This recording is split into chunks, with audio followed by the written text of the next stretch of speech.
Alive, and it should be a big giant error, at least according to my YouTube. So that's a great start. So waiting for confirmation on that, and confirmation people can hear me. But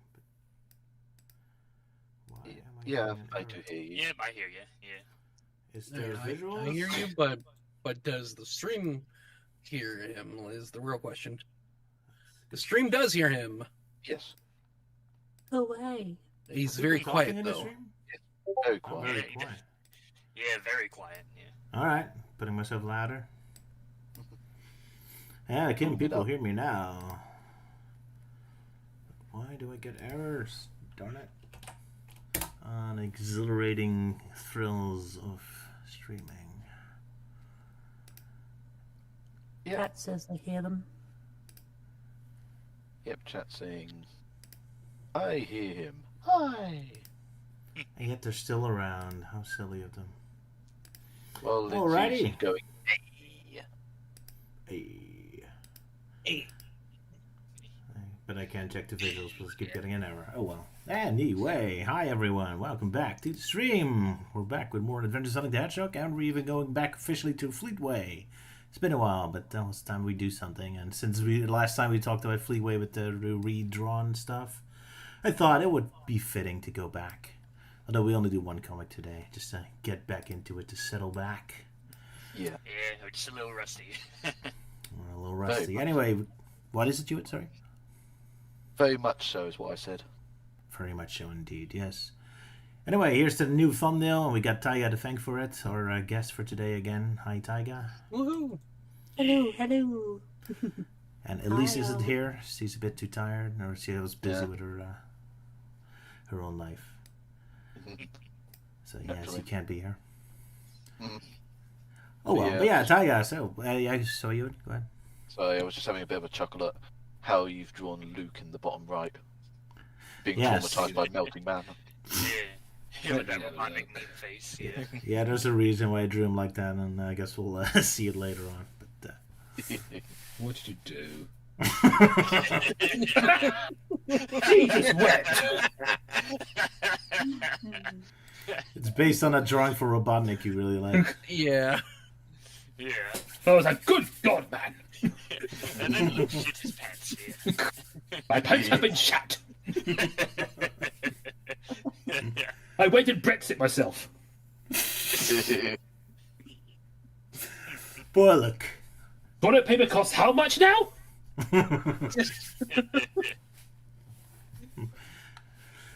But yeah, we'll get back to that eventually. Yeah. So, Taiga, well, thanks for the thumbnail. Anything to say about it? About all the chaos unfolding? Thank you for having me on. I'm happy you liked it. Yes. There you go. He forgave yourself a cameo. Yeah. Sonic trying to break up the rivalry going on. Wes Weasley is trying to promote his stuff, and Coconuts is just licking the very yellow-looking bone. Oh yes. It took me a while to figure out what that was. I thought that was like some random guy with a glove on. It does glow yellow when you lick it, so. Yeah. Yeah, it's going to be Maybe my that's- last picture done all digital and stuff. I'm going back to drawing traditionally with paper and pen after this. Oh my goodness. Okay. Classic. Yeah. Everyone else is getting more modern with AI, and you're going back to the olden days with pencils and Back to paper. basics. Yep. Yeah. Like days of old. Yeah, simple is the best, because fuck AI art. Exactly. You're hurting AI's feelings. And then it's going to uprise and take over the world, so be careful there. I was going to do that anyway. AI has no feelings. Yet. Dun dun dun. The only real AI that has feelings is Nicole the HoloLinks.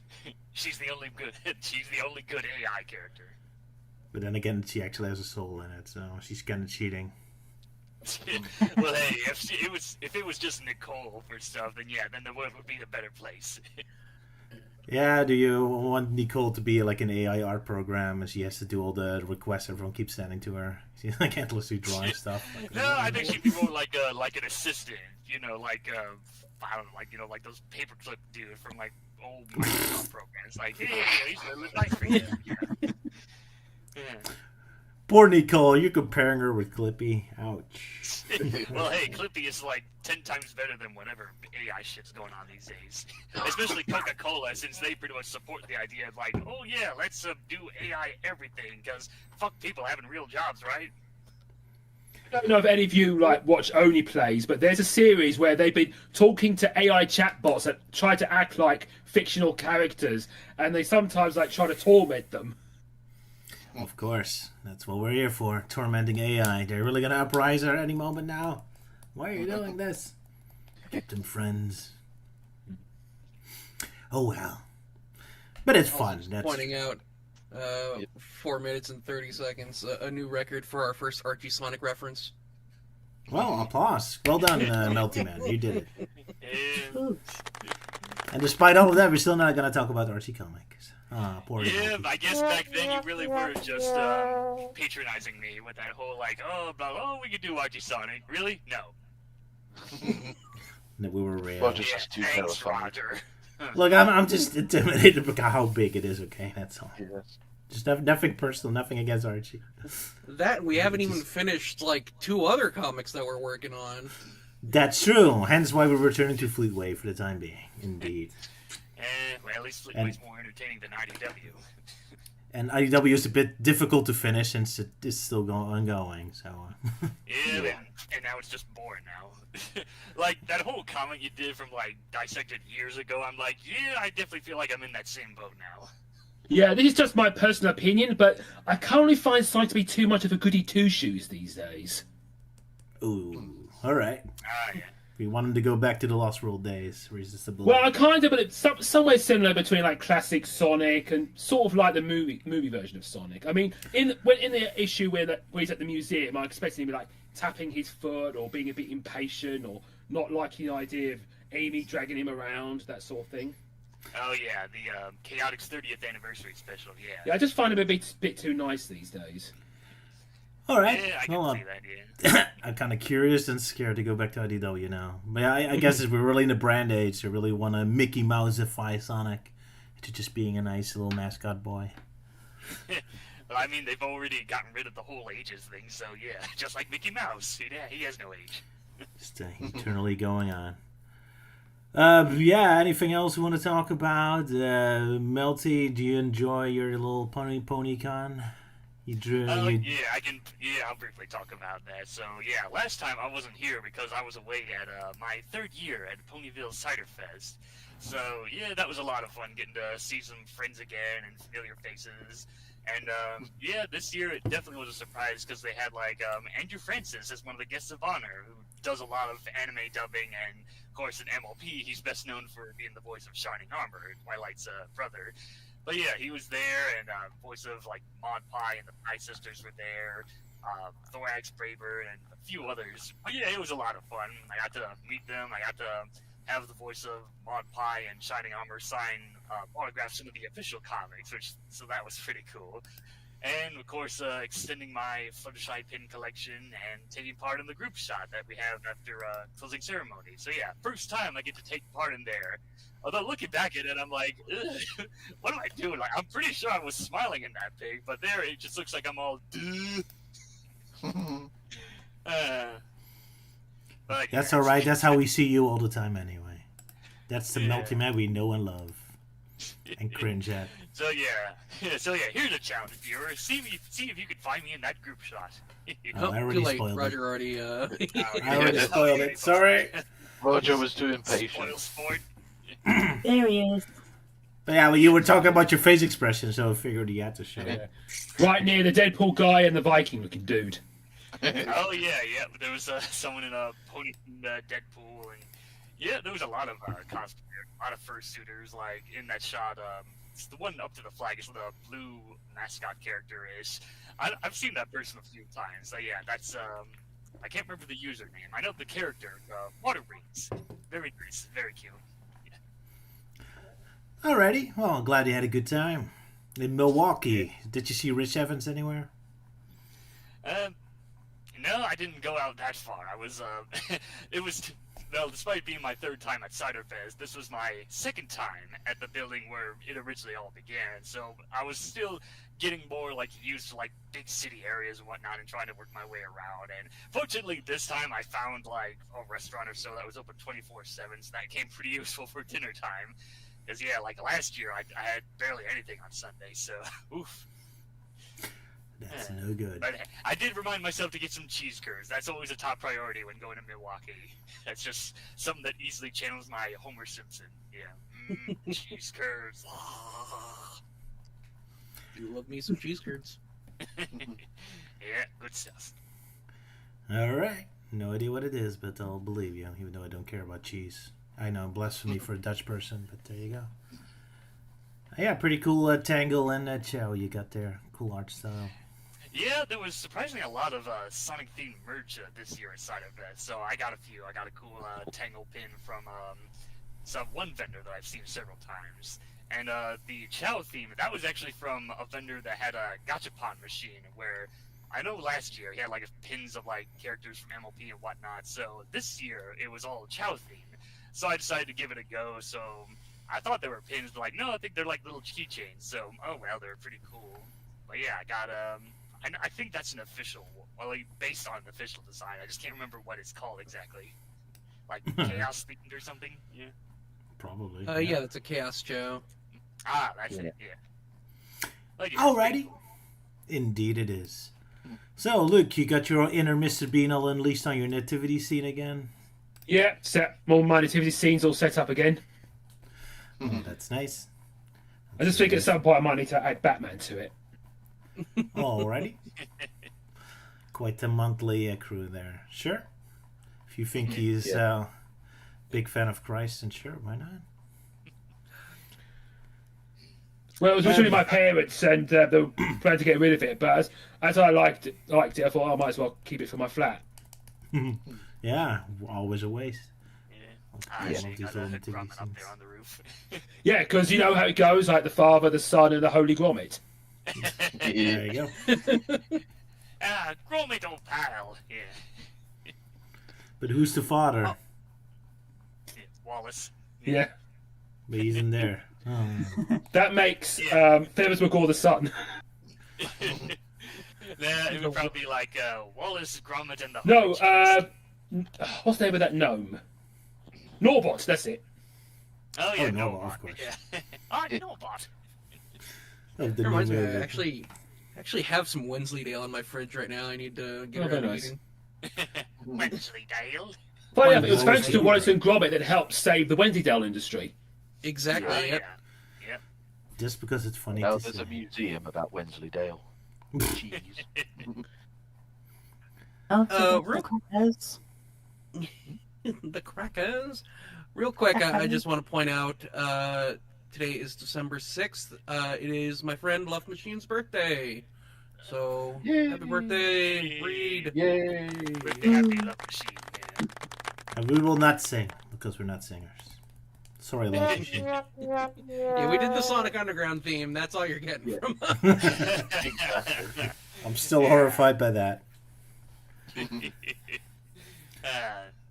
Yeah, that was still a lot of fun. I could sing guess for so. Hmm? Yeah, you want to sing I can on sing. at the end of the stream. You can sing for Love Machine. Okay, fair enough. All right. Anything else? Did anyone see Zootopia 2? I guess. I'm planning to go and see it. Either today, later this day, or tomorrow. I already rewatched the first film just to refresh my memory. It's like, oh yeah, still a pretty good film. Yeah. I say that I like it as a roller coaster ride, but as a story, it's kind of like it's not interested in telling a story. It's moving so fast past it, like it's kind of embarrassed about itself. Like you know what's going to happen. I'm going to skip it. So it's kind of a fractured movie a bit, but it was fun, I suppose. If you like a good roller coaster ride, and this is it.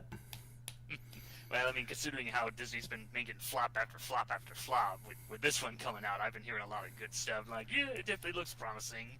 At least it's not another live-action fucking remake.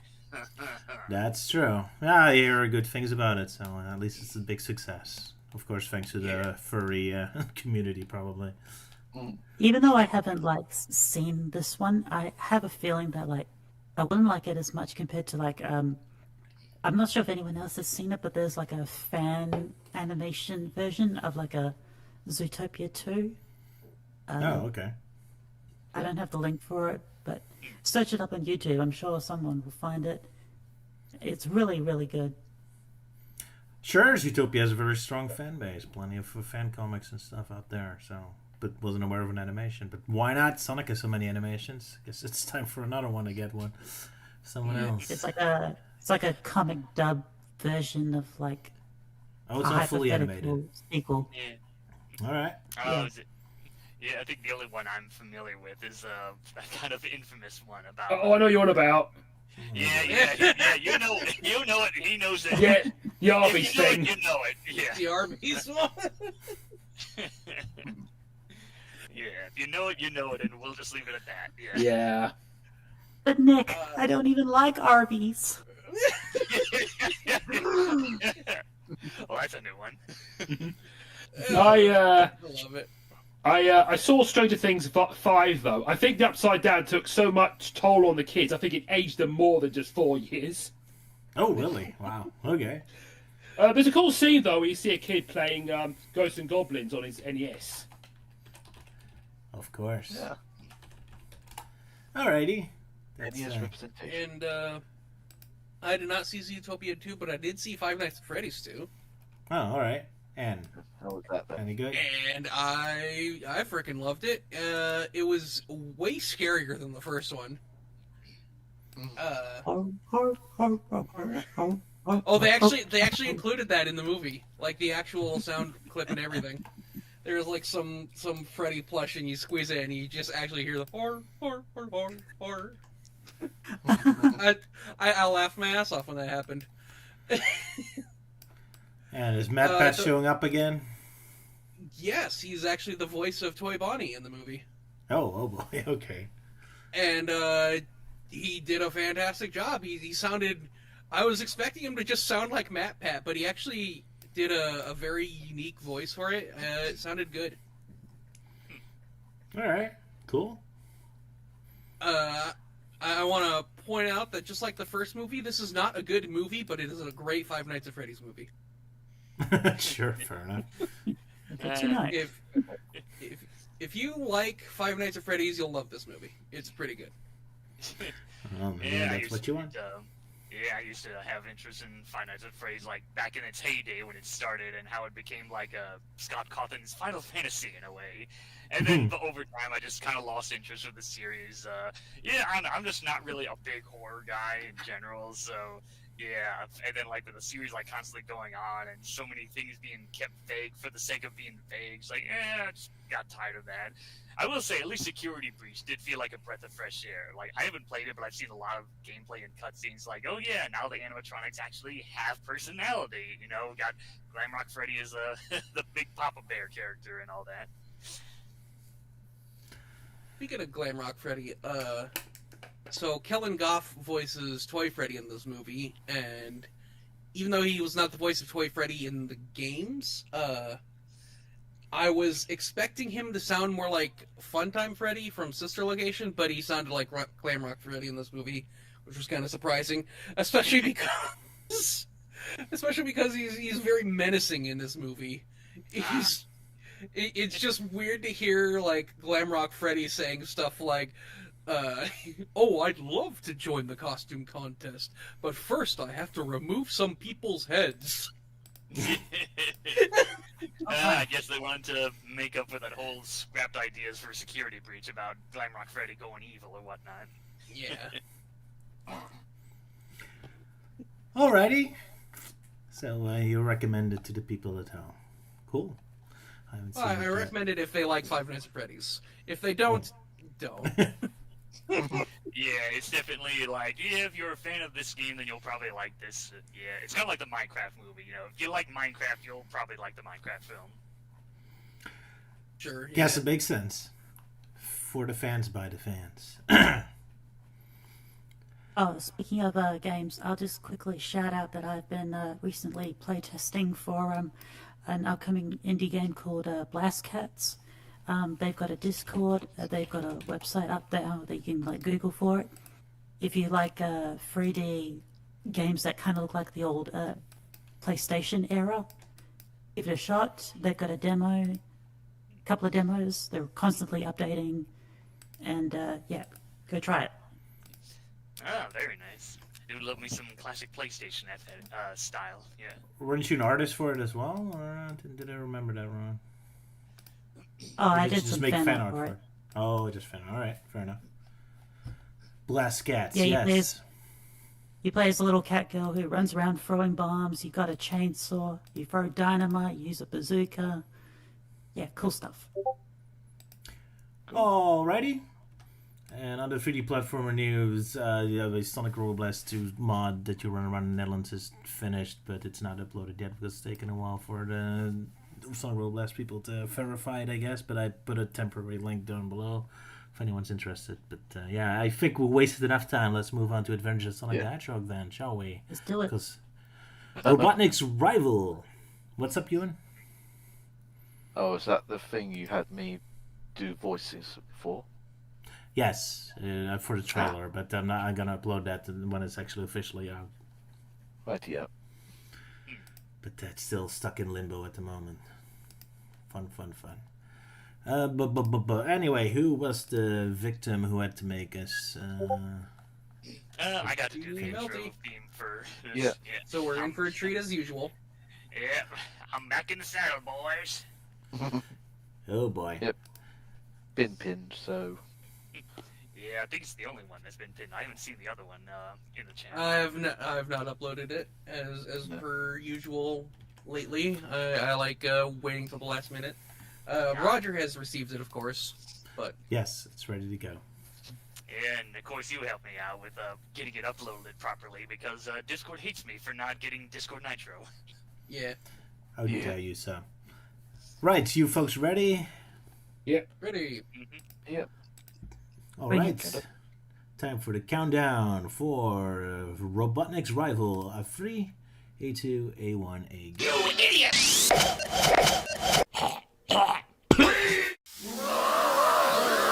This is a I am confused. I have committed an error. That is impossible. Here in the dark. Would you in the dark?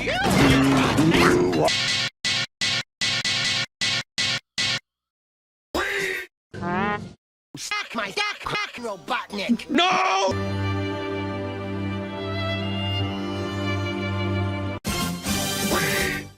Archie Sonic sack. What did you say?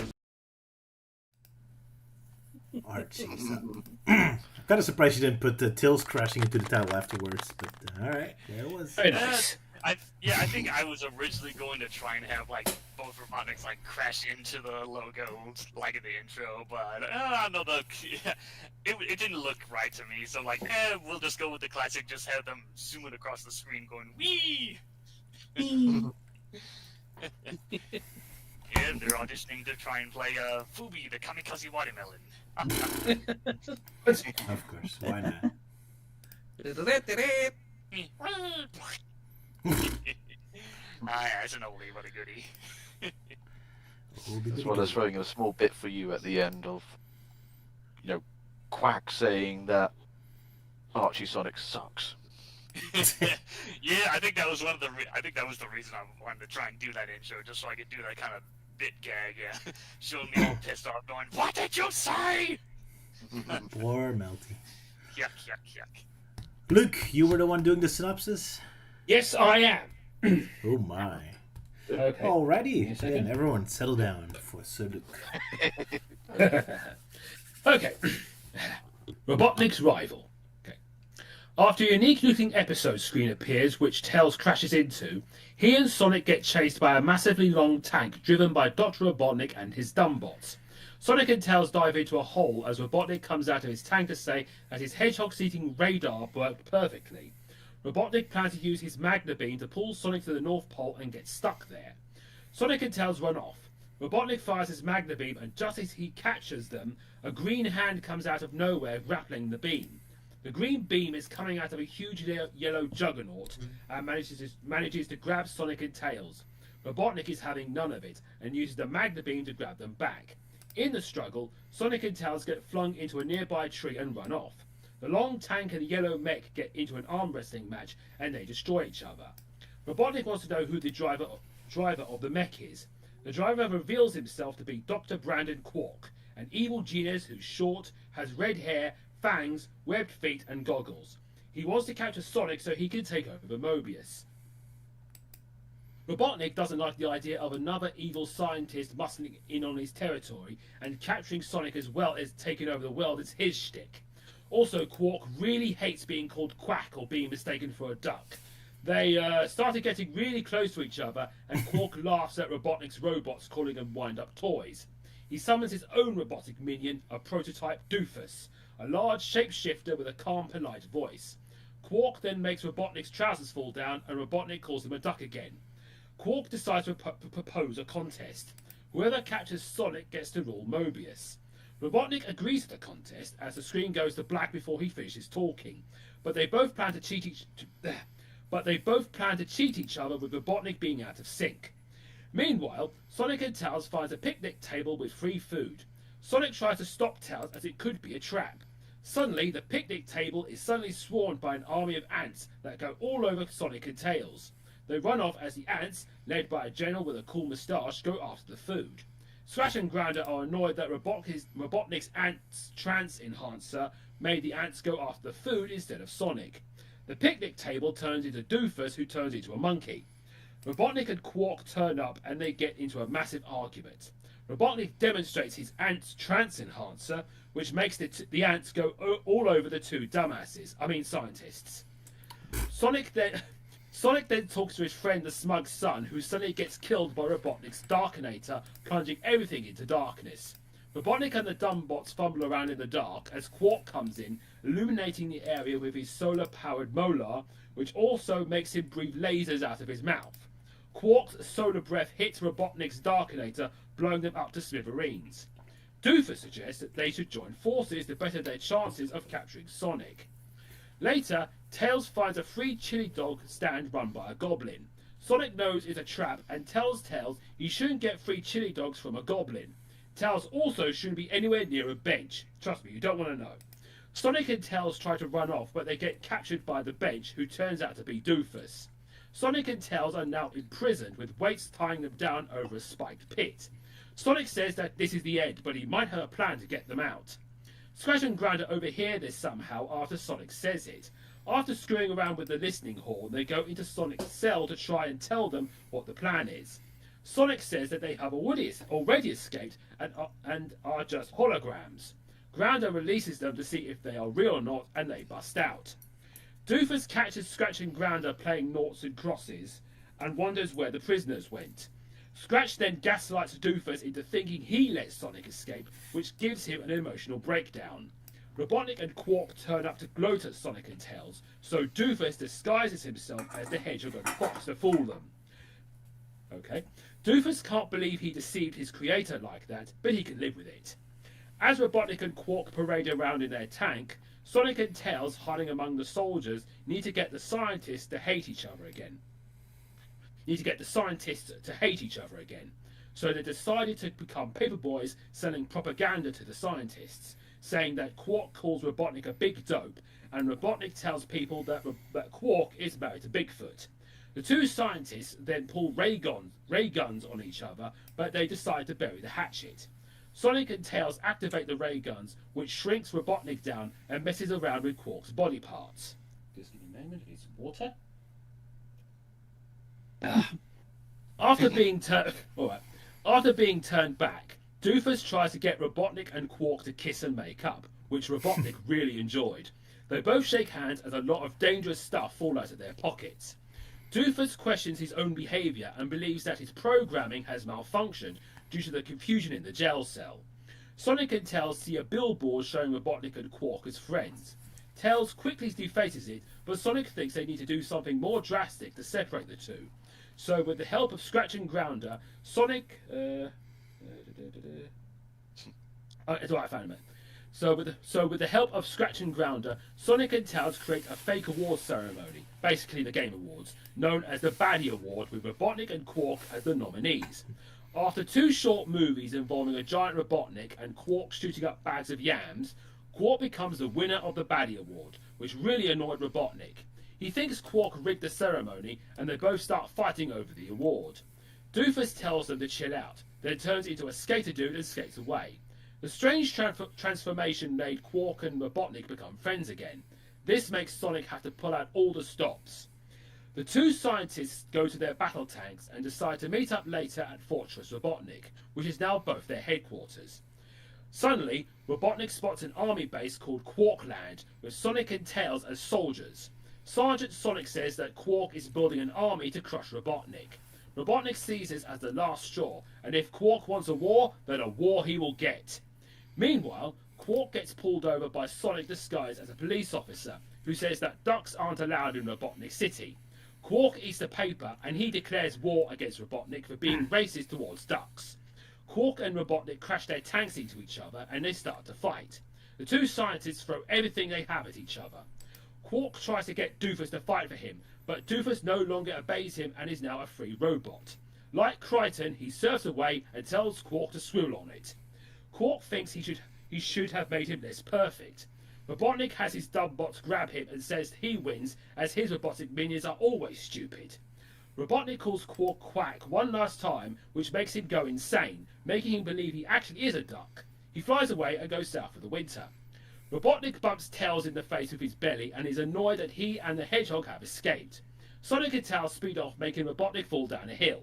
Robotnik makes Scratch activate the duplicator for some reason, which creates a clone of Robotnik. As Sonic and Tails run off for more adventures, the 2 Robotniks argue with each other, making them fall off a tank, and they die in each other's arms. In Sonic's sense, Sonic says you should never cheat in a race, unless it's the Olympics. Well, that was a random episode. Jeez. Yeah. Well done, Lucky. It was very bizarre. Bizarre. Bizarro. It was quackers. Yeah. One detail I noticed in the episode is you have a lot of shots that's seen through like a binocular shot where you see the... Yeah, there's a lot of iris, like iris closing in, yeah. but never for a reason. I was constantly expecting to see Scratch and Grounder spying on them or something, but no, it's just the cartoon itself doing that. It was really confusing to me. Yeah. Like, why do you do that? So Yeah. one thing- Well, not even a swipe. It's just the shot has the iris in it, as if someone is looking at it through binoculars, but that's not the case. And it was done before Robotnik even finished talking. It's that too, yeah. Yeah. It was a really confusing episode, yes. Oh well. That's Adventure Sonic Well, I Dancing think- for you, I guess. Anyways, what were you saying, Euan? Yeah, I was just trying to say it's so much a missed opportunity because we've actually got the quack sound effect on the Discord thing, which we could have just done every time Robotnik called him quack. Yeah. Yeah, oh no. We screwed up. I will say the dynamic between Robotnik and Quark was actually really interesting. Like Yeah. they initially team up just out of like necessity, and then they just like genuinely get along to the point that like Sonic has trouble getting them to betray each other. And it kind of makes Sonic seem like an asshole, really. He's like, Robotnik as a friend? That can't happen. He needs to be lonely and miserable. Yeah, first Sonic's an asshole to Eggman for the whole El Gran Gordo thing, and now it's this. Yeah. No, well, just before that, but yeah, indeed. How dare we. Man, there's a lot of parts of the episode where I'm not... Like, the final sequence where Robotnik has that duplicator gun. I mean, he ends up missing and shooting himself, but what if he even succeeded to shot Sonic? And then you had 2 Sonic fighting Yeah, him. no, so, How would that help you? it's very random how it ended there. But then again, this whole episode is very random, yeah. Or I was noticing with Sonic Says, they made like an animation error. Like, Robotnik and Quark are supposed to be cheating, except Quark never really did anything. Robotnik just trips on his own shoelaces. I think the idea is that he bounded them together, but you don't see that happening until after Quark is already gone. So that whole sequence didn't really work. So Quark just gets falsely accused of cheating by Sonic. Sonic's really an asshole this episode. Yeah. I really liked Doofus in this episode. Yeah, I had a cool voice. Yeah, The it sounded robot. like HAL 3000 for some reason. Taiga, watched what do you the show, think of just this him. episode? You're about to say something and I interrupt you by asking what you think. How wonderfully ironic. Taiga, what do you think? Oh, I was just saying that I'd watch a show with just doofus in it. Yeah. Well, pretty much everyone is a doofus in this episode, but yeah. I didn't think much of Quark, but No? Quark. Yeah, Duck. Quark. Quark? That's Quark! Duckman. So, yeah, with the weird Doug. At least they do kind of give us a brief explanation on what's the deal with his feet. You know, check 'em out, duck butt. Okay, so I had a little lab accident with a duck. Oh my. Lots of humans in this episode, surprisingly. Even though most of them are transformation from doofus, but still. Like, it's kind of weird to see humans in this show. I But hey, it's at not least the humans first time exist. we- It's not the first time time, we but- did humans in this show, yeah. It's still kind of... Yeah, back when Sega actually allowed other humans to take part instead of killing them all off or whatnot. Yeah. And as well as a Harry goblin Potter as is well. a human. And a goblin indeed, very random. Oh well. Yeah, what is the deal with that goblin? Like, he doesn't seem to be, like, actually part of the scheme. He's just some random guy, like, selling chili dogs. Yeah, we don't see that he's, scratching ground or in disguise or anything. Yeah, that's wrong. I It think should they- be a pig yeah. that's selling chili dogs. Oh, yeah. I think, but I mean, hey, it's good enough in a way, really, because it just made us assume, like, it was what's the robot's name again? Doofus. Doofus. Just think of me, you know the name. Yeah, this Yeah. is a doofus. Yeah. The Yeah, just design made us unit assume it was flexible doofus. underling substitute. Yeah, made us all assume it was Doofus, but then it was like, oh no, he's just the bench. Even though it's like, okay, the bench is a little more obvious this time. Yeah, because it's green, just like, which I guess is our new orange. Oh, yeah. Yeah. Still, can we appreciate Robotnik and Quark's brilliant plan here? If I give them chili dogs, assume they already know it's a trap, and they walk over to a random bench, and then we capture them there. They just knew they were going to that bench. They just knew it. Pure genius. Typical Sonic, always walking up to benches. Yeah. I do like how this episode has a very unique looking episode title screen, because the font makes it look like something out of like a Hammer horror movie or something. Okay. They should have Christopher Lee in this episode, yeah. Yeah. I guess because it's going to be animated, and like the other titles for once. Just like Yeah. how Tails just Yeah. crunches into it. Yeah. It's, Yeah, it's randomly. simply one of the unique looking title cards, because like last time it was Over the Hill Hero, where we saw it sitting on Yeah. the hill, then it explodes. So now we have this one. It's fancy font, then Tails crashes into it. Also, Yeah, what's yeah, the deal with that villain award ceremony? Because first they get an award for being a villain, but that's more like a movie thing because they're both in a movie. But then even that scene doesn't really make sense. Like, oh, he's shooting potatoes, and then I think it's meant to be a parody of the Oscars. yeah, Yeah. that's what it's Oh, supposed to yeah. be. But it's not even a Yeah. joke. It's just here's the scene, and then like, Well, really- the whole potato things, the whole, I don't care if they're sweet potatoes, I don't like the way they're looking at me. Kind of that whole gag of, oh yeah, potatoes have eyes, that kind of deal. But it's meant to be Yeah, for the did title not because it catch says, I think it was like Silence of the Yams or something. Yeah, Yeah, so right. the games. oh well, it felt just more surprisingly random than usual. That's something saying I something feel about like- this show. I feel like it was just one of the writers is like, guys, I came up with this joke for Silence of the Yams, but I don't know where to put it. Let's make a whole Oscar scene out of it. Sure, why not? Also, you can go first, Sala. So in the Silence of the Yams, when Quark is shooting his gun, he's like incredibly detailed shading for some reason. It looks like the difference between a cartoon and a movie of the cartoon. A dynamic Well- shot. Yeah. Just that's how epic it is that he shoots some potatoes. Deserves this more detailed shot out of it. Sonic the Hedgehog, death of the potato. But hey, this is a very potato heavy. Exactly. And we're not done with potatoes yet after this. But yeah, very potato heavy stream today. You'll make me hungry.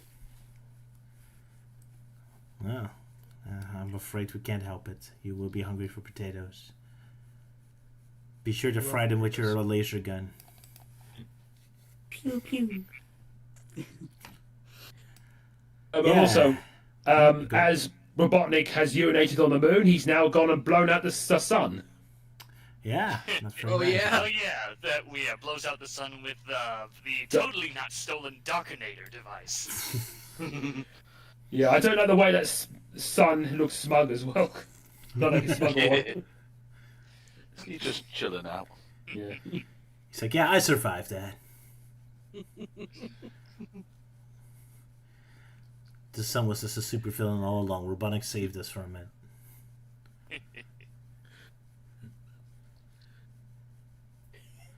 It feels like it would be a Sonic X thing, or no, that'd be a Sonic Boom thing, where Robotnik convinces people that the sun is evil, and they allow him to make it dark. Probably, yeah. Looks like a Sonic Boom plot to me. I don't think he did it before Mr. Burns did it with his sunblocker. That's right. Ooh, the Simpsons didn't do it first. They were second this time. Yeah. Oh my, Robotnik out Simpsons the Simpsons. Although I'm not sure which year was that episode, because this is 1993. It might be very close. Who Killed Mr. maybe. Burns was the episode, right? Let's see. Yeah, who Yeah, killed who- Mr. Burns? That was the episode. Who shot Mr. Burns? Who shot Oh, Mr. who Burns? shot Mr. Burns? Yeah, it was that whole big contest that nobody won. Even though everyone should know Maggie was the evil one. It was from 1995, so no, this episode is before that one. Ooh, Robotnik out Burns the Simpsons. Good thing too. One of the otherwise, times that The Simpsons didn't do it first. Yeah, I- exactly. I mean, if they did, after all, if they did, then obviously Robotnik would just be grumbling like hell.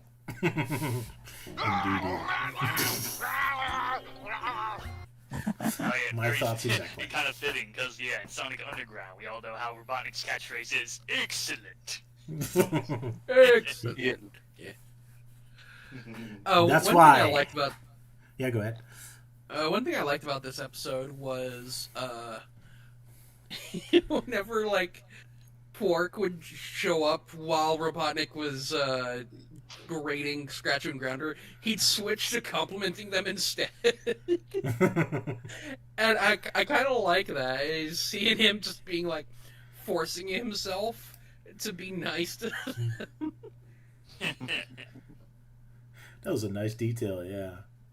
That shrimpy guy is always complimenting us. We should go work for him.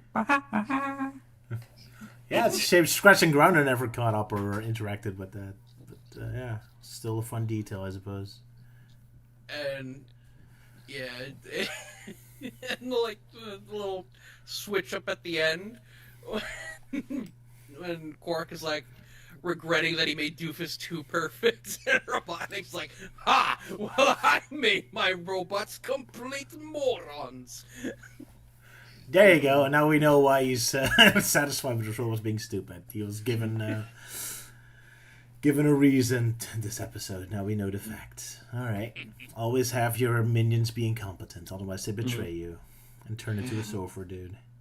I also like Doofus's character arc, whereas as he begins to become more confused and his programming malfunctions, he starts to become more free-minded in a sense. Yep. Yeah. You go, Doofus. You ride on to that sunset. And of course we never see him again.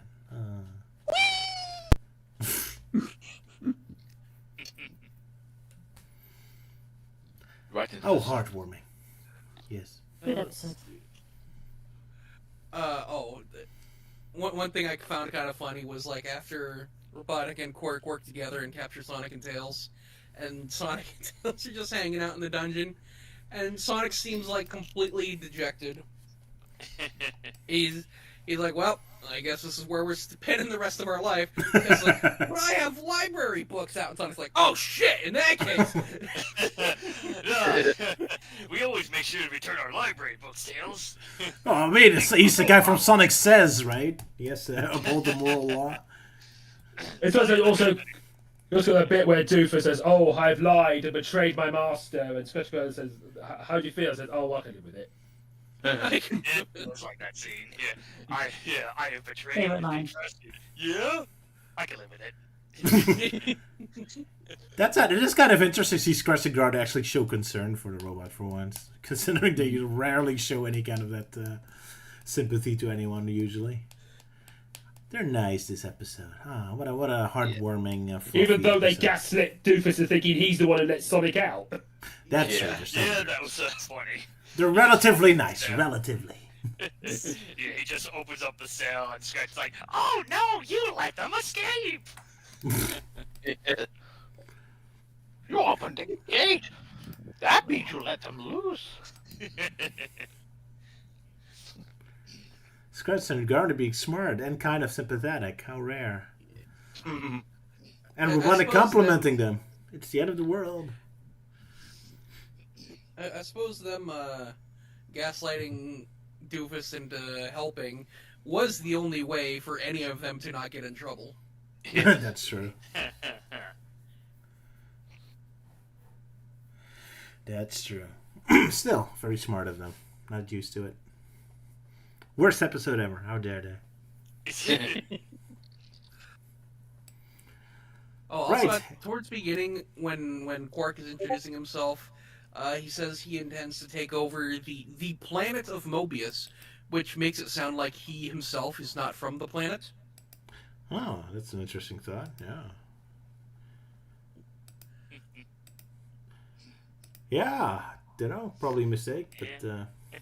He comes from the planet of ducks. Yeah. Sure, the lap accident was just covering himself. Yeah, in his world, he's the only human in a duck-themed planet, so he's considered the ugly duckling. Yuck, yuck. Yuck, yuck, yuck. Indeed. Quack, quack, quack. Yeah. Also, when Doofus was shape-shifting, as he was saying the word offensive, he turns into a hot woman. Yeah, like, surprisingly thick. Yes. That's a show, It's alright. 90s, they could get away with that back then. Thank goodness Elise isn't here today. Good. Yeah, she would definitely find it offensive. Insert her trademark, at least it's not amused quote. Yeah. Lisa's like, no, I'm not amused. And I'm just like, Yeah. Thicker. Booby. Go for it, man. Go for it. Kylo Ren made more! You got it. Want it. You're so mature and adult. It is not amused. There it is. Well, we look like Quark. Have that face expression, yeah. Oh, and that bit of fan art that I did, yeah. Indeed. Well, You just Luke is like- imitating Elise's face expression. I also like the... Sorry, you go We all first, know Simon? that we all know that behind closed doors, Quark always gets a Doofus to transform into lewd things for him. Of course. It goes without saying. I mean, That you're goes- right, but... We don't want to think about it. But you are now. Yeah. Yeah. We're so pathetic. I also like the look of the ant army, because I was trying to think of an ant-related war pun, and all I could think of was the Ant General going, "I love the smell of jam sandwiches in the morning from Ant Apocalypse Now." Jam sandwiches. And now Roger's giving me a mohawk for some reason. I'm gonna draw you like Quark. I'm trying to make me look. Sala immediately knows what I'm doing. Yeah. Just give you a haircut. I'm still trying to speed up the videos thing on my end. Damn Oh, it, you have did I- trouble? I Turn thought it, I make it put- yellow. No, it's just with me. There's like this, like I have the stream like pulled up on YouTube, and there's always like a big delay compared to like how we're talking right now. I turned the commercials off and all that. So. Yeah. Well. Yeah, I don't see any ads popping up. It's just, I don't know, it's just a YouTube thing on my end. Yeah. I mean, you could, temporarily boost the speed up. Yeah, Catch that's up. what I'm doing right now. I boosted like up all the way, and yeah, once it gets caught up, and then it stops and goes back to normal, and then I have to speed it up again. Yeah. So yeah, at least now we know why Luke has that expression on his face. Indeed. I think his hair should be yellow. Luke's hair should be I yellow. would have yellow hair. You know, like super melty. I'm going all Super Saiyan. He's not super melty, he's quark melty. Oh, okay. Yeah, cork melting, so it should be red. Yeah. I guess so. There you go. Just some random art. Because why not? Because Yeah. to show those For some reason, AI. I kind of get a Green Lantern vibe with that mask. Yeah, kinda. Superhero melty. Just the position of Oh Luke. yeah, but just it's kind of funny. fitting because that energy beam from a quartz, whatever it is, this tank thing. Yeah, that was also green. So yeah, he's a Green Lantern. That explains everything. That was actually my first thought when like the giant green energy hand came out of nowhere. He's Green Lantern. yeah, yeah. Adventures of Sonic the Hedgehog, guest starring Green Lantern. My God. The Robotnik's going like, oh, a big green hand. I haven't seen something like that since I hate watched Green Lantern. Let's hope it's not the Ryan John. Oh yeah, he did make that joke in Sonic 3, didn't he? Yeah, it's It all coming together. It was all meant to be.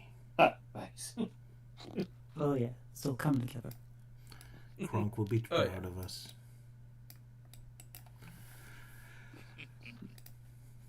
Right. I guess we're finished, so we should move on to the next episode. Well, I'm not finished drawing yet. Euan, say something useful. Nah, I'll just say, Sala, can you upload the video for us to watch? I sure can. That's I'm it, sir. already doing so. Good, good. Yeah, I guess the only thing I have to say is like, yeah, I'm back on the stream, so I can, go back to talking about the shows and the comics and probably pestering you in about the E-Series episode. Complaining about IDW. Yeah, well, hey, since it's the holiday season, I'll try and give him a break, because I imagine we're all going to be busy this month. Indeed. And besides, I still got to work on my Christmas special for Forgotten Media, which I have the script already finished way ahead in advance, surprisingly. So now I just got to record gameplay footage for it. Best of luck with We're that. gonna talk about a game. Which game would that be? Yeah, it's well, since like the live-action Grinch film is turning 25, and some theaters are re-releasing the film, I figured, oh, maybe I could do something related to the Grinch. So there's like a few video games, and it seems like the most obscure one is one that came out on the DS from 2007. So yeah, I managed to find some way to record good gameplay footage of a DS game. So yeah, that's looking forward to that. Maybe I'll try and get it uploaded sooner to go along with the anniversary, or at least get it done before Christmas. That's always been my deadline. Get it done before Christmas. I had a Grinch game for the Sega Dreamcast. Which reminds me. That might explain why I see a lot of Grinch merchandise everywhere at the moment. Yeah. Yeah, pretty much. Because it's kind of funny. Like, yeah, the live-action Grinch film, it's like, yeah, it came out. It did pretty well, but people were very mixed about it. But I guess it's still popular enough for people to remember, especially when it comes to, like, the film versions. Like, there's a standard version, and of course there's the extended TV cut that has some additional scenes. Yeah. And All right. because it's getting closer to Christmas. Of course. Yeah. Yeah, next stream. We're right in front of Christmas. We have to figure out something. Yeah. See if we Yeah, have so more we gotta- Fleetway Christmassy stuff. Yeah, well, since we're going back to Fleetway Sonic, I know there's one Christmas-themed comic, so I guess that'll be our main focus for next time, maybe. Indeed. But yeah, we already did Sonic Christmas Blast, so for Yeah. Adventures of Sonic the Hedgehog, we have to ignore Christmas. Maybe find a different snow episode or something, I don't know. Yeah, well, yeah, it's gonna be interesting. So I remember last time we talked about like Christmas-themed outfits for the Sonic game, but it was just you, me, and Euan. Everyone else was Yeah. away. I was watching a wrestling match with some mates. The Oh, most yeah. festive thing to do for Christmas. To watch bulky, sweaty men beating each other up. Yeah, seeing Santa Claus kick some ass. It's the season for beating each other up. Couldn't agree These more. are the beatings. Beating up people. Season's beatings, there we go. And of course, you always get a punch up in EastEnders Christmas special. There you go. How wonderful. Wow, I see Sala finally uploaded his file, so we're ready to go to the next episode. So, goodbye, Quark. After many duck adventures. Bye, quack. Bye, Quacky Quack. Right, And Enjoy off he this. flies away, going south for the winter. Apparently. Yeah. I want to hang out with Donald Duck or whatever. So, everyone ready for the next Y2P? Yeah, YGP. YTP. Sorry. Y2K. YGP. Y2K. You watching your Y2Ks? For the next episode, magic whatever, magic hijinks stuff. And we had Sala to thank for the new YTP, Yes. I think? Yes, alright. Yeah, I Yes. think you did this one, yeah. Of course, you just uploaded it. Aye, my brain's not working. My apologies. So, everyone ready? In a 3, a 2, a 1, a go. The first thing I want you to consider is You must die! what you say. You ruined my life once, Weasley. It won't happen again. Super Special Sonic Search and Smash Squad, fall out!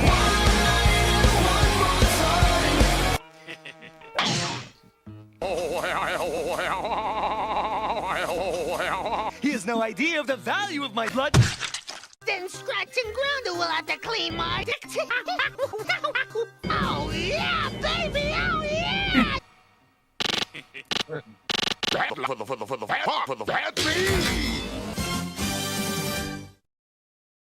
I love Fallout. Remember me for centuries.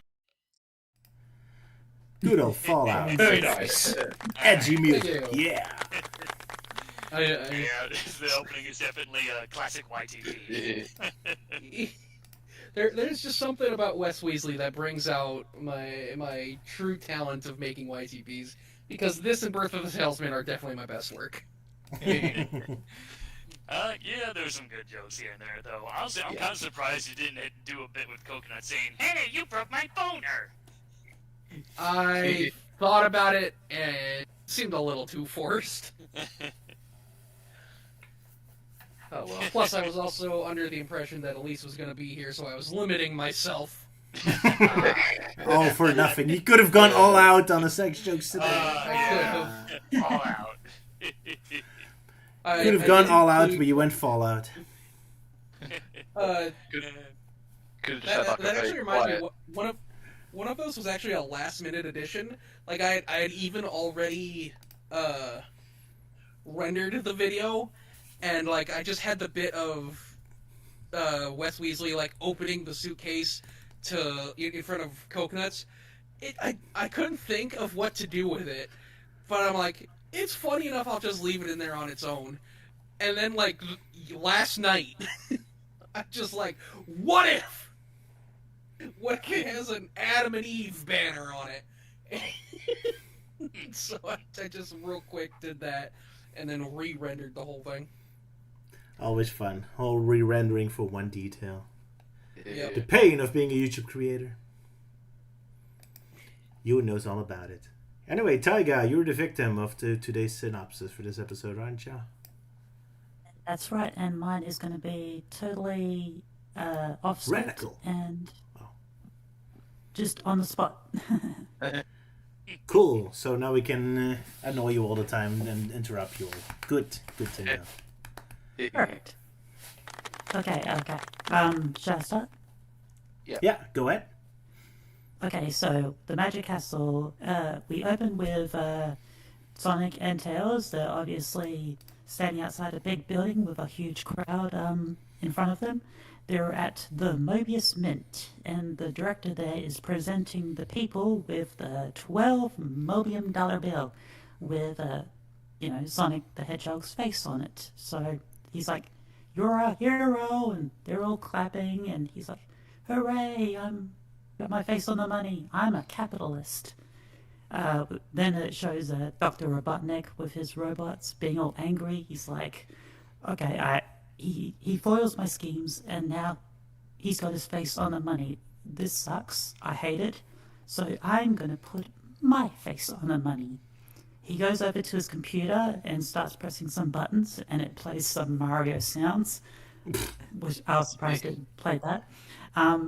Yeah. So he puts his face on the $12 million bill, and he tells his robot Scratch and Grounder, fall in, because I need you guys to keep Sonic distracted for the day, and when you take care of him, then I can go to the Mobius Mint to, print out these stacks of money and replace it with the Sonic ones. So Scratch and Grounder, they're like, okay, we'll go do that, and off they go. Coconuts taps on Robotnik's shoulder, and he's like, where do you want me to do, your fatness? And Robotnik's like, go scrub the toilets, like you always do. And Coconut's like, throws a little temper tantrum. As he about leaves, in comes my favourite Adventures of Sonic the Hedgehog character, Wes Weasley, a fellow capitalist. And this guy was in a previous episode, and he's like, do you remember me? Dr. Robotnik is like, oh yeah, I remember you, has a flashback. And he goes up to Weasley and he's like, get out of here, I never want to deal with you again. And as well as Coconut's getting in the way, he throws Weasley out into a pile of trash outside. And Coconuts is like, hey, I want to sample your stock. What can you, help me to get rid of Sonic and all that stuff? And he shows him this fail-safe wizardry thing that he's, in charge of now. And he's like, okay, I'll give you some of this, but you're going to have to pay for it first. So with Coconut's help, he managed to forge a signature from Dr. Robotnik, and that way, anything that Coconuts wants, then Wes Weasley can just say, I'll add this to your bill since Dr. Robotnik signed it, and we're all set. He starts off by giving Coconuts a disappearing spell thingy for Coconuts to try out. So Coconuts goes off to try and make something disappear, I guess. So then we cut to Sonic and Tails. They're getting ready to spend the $12 million bill with Sonic's face on it. Scratch and Grin are going to try and stop him with a cement trick. Have Sonic fall force into cement as he goes for a chili dog. But Coconuts gets in the way with his trying to remember how to do the disappearing spell. He finally remembers, but Sonic dodges it as Scratch and Grounder get in the way, trying to get Coconuts you're in the way, stop it. And so Sonic makes the concrete fall all over them, getting them stuck in place.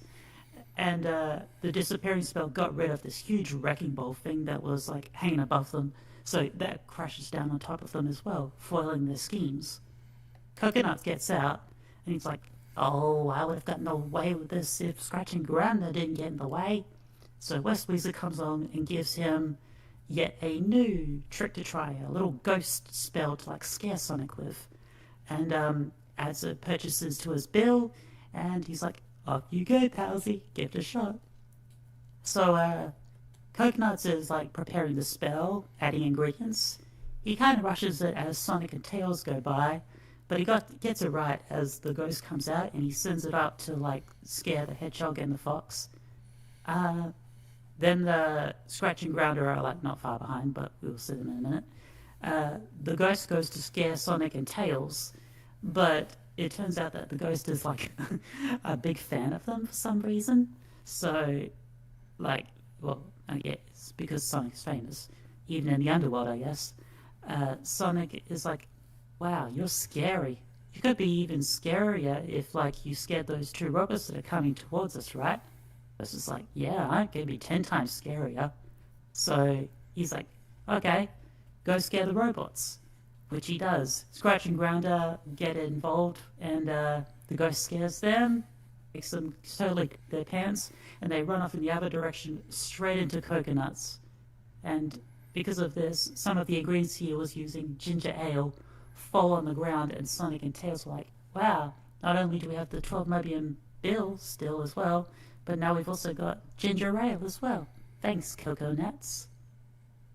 Later on, Wes Weasley tries one more time to sell Coconuts a spell. It's the Turn to Stone spell, demonstrates it, and he's like, you know you could use this, or go back to scrubbing toilets. Coconuts is like, okay, I'll go do this then, because it's better than the alternative. Weasley's like, alright, let's do that. Later on, on a bridge, Coconuts is trying to do the spell. He's messing it up, can't remember his lines. Sonic gives him the stage, but eventually gets impatient with it, and eventually knocks Coconut into a pit below the bridge. Coconuts remembers the spell and finishes it, and it turns Sonic into stone. At the same time, Sonic is giving Tails a high five. So good timing that it managed to turn them both into stone at the same time. I also just made note here that Coconuts' spell doesn't require him to be near or Sonic or Tails in order to work. So Wes Weasley showed it before, and it should have turned him to stone as well then. Anyway, he phones Robotnik, telling him that yeah, I got it. I turned them to stone, so you can start your assault. Robotnik is pleased, so he starts his assault on a Mobius Mint to replace the bills. He's like, is there a way to turn Sonic and Tails back to normal? Coconuts is like, yep, definitely. I just have to hang up the phone. That's apparently a part of the spell. Alright then, don't hang up the phone, and I'll be right there to pick them up when I'm done. Okay, I won't hang up the phone. But then he does. Oh no! So then Sonic and Tails are unfrozen, and Sonic destroys the Mastodon bone that Coconuts used for a spell, so he can't do it again. And he's like, oh, darn, I'm defeated. Later on, Robotnik has printed the money and is preparing it all to be shifted into trucks. Cut back again to Wes Weasley giving Coconuts one more thing to play with. It's a bad luck spell emitter, and he gives it to Coconuts, adding more to his bill. Coconuts is like, okay, I'll shoot them with bad luck. That'll definitely work. So he goes off to use that on Sonic and Tails, hoping to redeem himself once again. So we cut to Robotnik as he finishes up the dollar bills, getting ready to put them all into trucks and stuff. He sees Sonic and Tails show up, and they're about ready to attack the Doctor. He's like, no, you're supposed to be stone.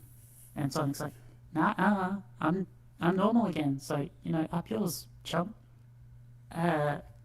So then Coconut shows up with the bad luck spell thingy, and accidentally shoots Tails with it. He was aiming at Sonic, but he hits Tails instead. Tails ends up falling onto the conveyor belt that is used to print the money. Dr. Robotnik is like, bad luck for the fox, but good luck for me. He starts it up, and Tails is about to get chopped up into pieces. So, Robotnik and Coconuts escape, and Tails is about to get chopped up, but Sonic uses his running to stop the conveyor belt and manage to save Tails. But he's still tricked with bad luck, so isn't more bad stuff supposed to happen to him? But anyway, Sonic leaves Tails behind so he could deal with Dr. Robotnik. Cut to Dr. Robotnik and Coconuts getting ready to leave, but one final forklift full of money is heading towards the trucks, so Dr. Robotnik's like, wait, here it comes. Sonic is driving the forklift, however, and instead of putting the money in the truck, he goes straight for Coconuts and Dr. Robotnik with the forklift. They get stuck on the front of it, and he throws them, tosses them onto the money conveyor belt thing, and then turns it on to send them rocketing high up into the air through the ceiling. They land outside into the bushes where Wes Weasley is ready to pick up the payment. He shows Dr. Robotnik the bill, saying that, isn't this your signature? And Dr. Robotnik's like, nah, Coconuts, you and Wes Weasley get the hell out of my life. And he goes after them with the bad luck spell emitter. And Wes Weasley's like, pal, remember your blood pressure. We can sort this out. Coconut says, I love scrubbing toilets. And Wes Weasley's like, I can get you a new toilet brush spell for that, free of charge, or something like that. No, not free of charge, but he's a capitalist. Discount. And Dr. Robotnik is, discount.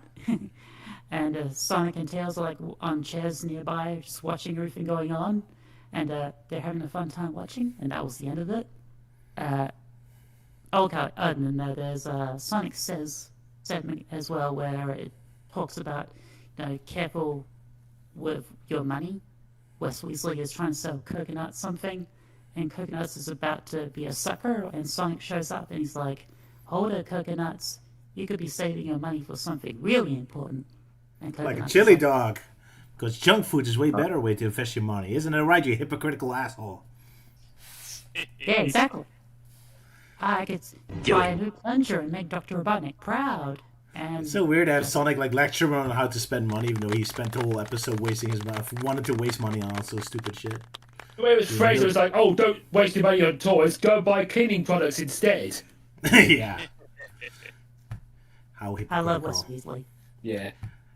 I found it fascinating that the show keeps trying to pretend that he's like a bad salesman or selling bad stuff, but all of his wares always work perfectly. He can even conjure up ghosts. Yeah. It's like he's not doing anything wrong. It's not his fault that everyone else is so clumsy and stupid. Yeah, that was a plot point in the first one, is that like all of his products work exactly as advertised. Yeah, and they So do it the again. money back guarantee never needs to be refunded. Yeah, It's just not Wes Weasley's not doing anything wrong, well, other than forging the other tricking Robotnik into paying, I guess. But as far as his wares go, they do what they're advertised to do. So they're very effective, even. So can't blame him. Yeah. I also kind of felt a bit sorry for Coconuts. Like, I kind of make you want to win for once. Yeah. Yeah, Coconut is a True. tragic character. That's true. Yeah. Well, he did win momentarily. Yeah. Yeah. Yeah. It's definitely one of those characters that's like is beaten up, but somehow is close to like winning when he gets Yeah. like the standalone episode. Yeah, he's just reduced to cleaning toilets. All he had to do was not hang up the phone. That is a very weird method of reversing a spell. Yeah, very specific. His magic, his magic's weird. Yeah, hang I up the guess so. phone and no stone. So like, does that only work on old-fashioned phones, or does cell phones count? Or yeah. When Coconuts did that, I visualised that scene from Naked Gun where everyone just slapped their foreheads. Yeah. Exactly. I forgot to mention in the synopsis, but one of my favorite things about this episode was the way that he turned Sonic and Tails into stone. Was the magic all he had to do was wave the magic wand, say the magic words, hocus pocus, and then you lick the mastodon bone. Also, isn't this like the third or fourth time that Sonic has been turned to stone? They're very big fans of it. Yeah. In this show alone, yeah. Yeah, like the third time, I think. Yeah. Yep. Oh well, that's Yeah, why all Agent reliable. Stone is one of. That's why Agent Stone is such a favorite character. Stone just works well with Sonic. Yeah, they just love seeing Sonic stoned. Da-da-da-da-da-da-da. One sec. I just saw that. I just saw that bit someone edited with, Wes Weasley selling the Necronomicon. Yeah, I thought with this. Necronomicon summons people from the dead. I would be surprised if he had stuff like that. I've also added an edit where like he sells masks that turns you into a vampire. Yeah, the stone mask. Probably does. Fail safe wizardry. You can reject your humanity, Robotnik. Sell your soul, Palsy. He's such an upbeat, positive character. If only he wasn't stealing your money all the time. It would be kind of funny if he was like selling the mask from, the mask. Yeah. I mean, it's fitting because, Jim Carrey played Robotnik later on, so. Yeah. How fitting. It's all connected. It's all a conspiracy. And Sonic is not like against having his face printed on all the money. You'd happily take it. Yeah, surprisingly egotistical in this one. Yeah, now the printing is ugly, mark on the money. Yeah. So, oh yeah, speaking of that, what the hell is going on with all those Super Mario sound effects? Yeah, that was really confusing. Use Sonic sound effects at least, Dan. Damn it. Well, it's the same kind of era that they made this. Yeah. When they made those Mario cartoons, I think. Yeah, like the Mario cartoons used Mario sound effects lots of times, but yeah, you'd think that with a Sonic cartoon they'd use sound effects from, you know, a Sonic game. They had 2 or 3 of them back then, so there was more than enough to go with. They clearly like had access to the Mario sound effects. Yeah. Yeah. And they liberally used them in the Mario cartoons. Yeah. So Yeah, what wasn't a Deke behind this? yeah. Deke? Yeah, Deke. Deke did both shows. Deke. Yeah. So like it feels as if Nintendo gave Deke the Mario sound effects, but Sega did not give them the Sonic sound effects. So yeah, that's all I can think of. Well, like, then again, I guess that would be fitting, because, like, when Archie Sonic was planning to do an adaptation or bring in Sonic Adventures, Sega provided, like, little to no info, so they had to go out of their way to import a Japanese copy of the game just so that they had something to work with. Sega is not very cooperative, no. Yeah, Sega's stubborn jackasses. Stubborn jackass since 1991. Yep, it's particularly when it comes to Japan versus America. Oh well, what a waste. Yeah, and Japan being prejudiced against American Sonic stuff, like the comics or like old cartoons and whatnot. Indeed. So if Wes Weasley like showed you his stock, would you buy like a disappearing spell or turn someone to stone or? If he would sell stuff, I would definitely try to buy them because they work perfectly and he can do magic. So. Yeah. Buy the Frankenstein mask. Yeah, I mean, everything works. The only thing I'm concerned about is the price. It's very expensive. That's true. Yeah. 12,000 Mobians, palsy. Yeah. I don't know what Mobian Well, is in good thing dollars. I've got 1,000 bills right here. Oh, yeah. Yeah, I just got 2 Mobiums. Holds up 3 bills. Yeah. Still Sonic on the Yeah. reference.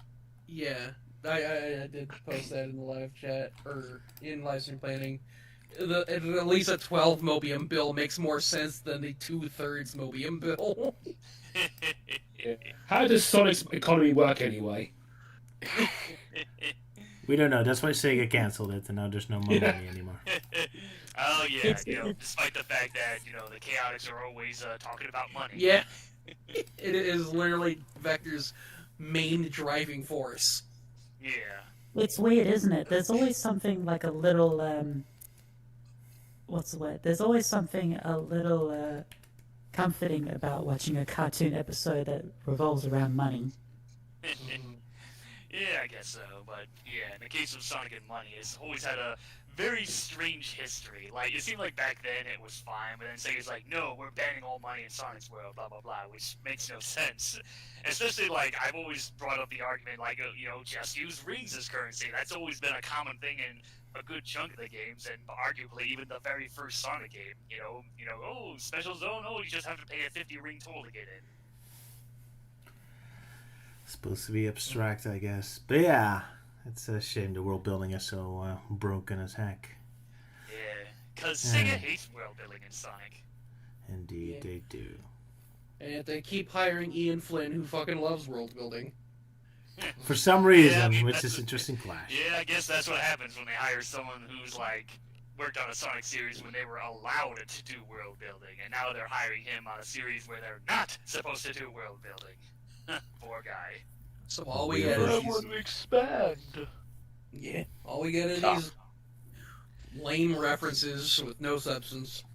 Yeah, lame references. And everyone's blaming Ian for that, as if like he wouldn't rather show than tell.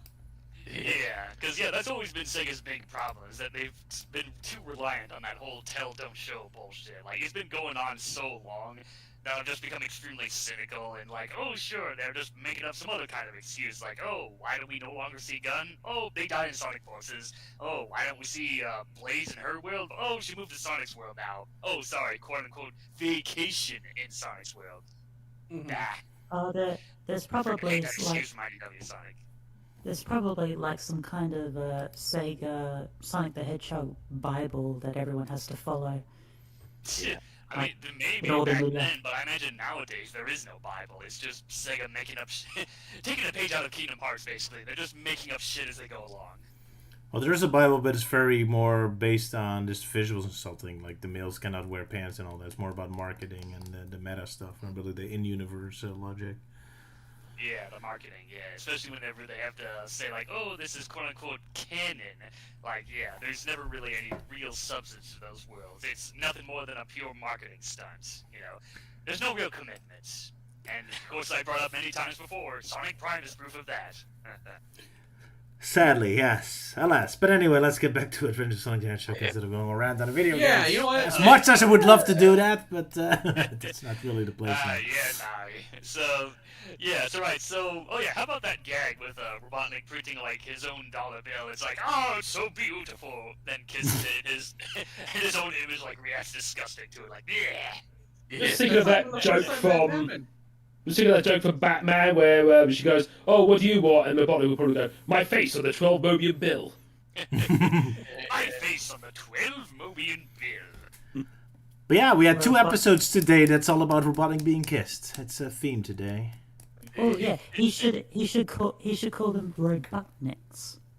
Oh, Robotniks. Ooh, there we go. Robotniks. Robotniks. 12 Robotniks. Yeah.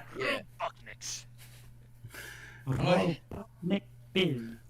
I agree. Let's The go. more for I it. watched this episode while editing the YouTube poop, the more I just wanted Robotnik to win. It really feels like Sonic is a villain in this show sometimes. I thought that too when I first watched the cartoon as a kid. And I guess that's another thing, another theme we have in this stream. Sonic the bad guy. Yeah, this Robotnik was just one of wants his to rob lesser the evil mint. What's schemes. wrong with that? Sorry, Taiga, what's that? One of his lesser evil schemes this time around. He just wanted his face printed on the money. Well, he was He also wants to save the stealing the economy.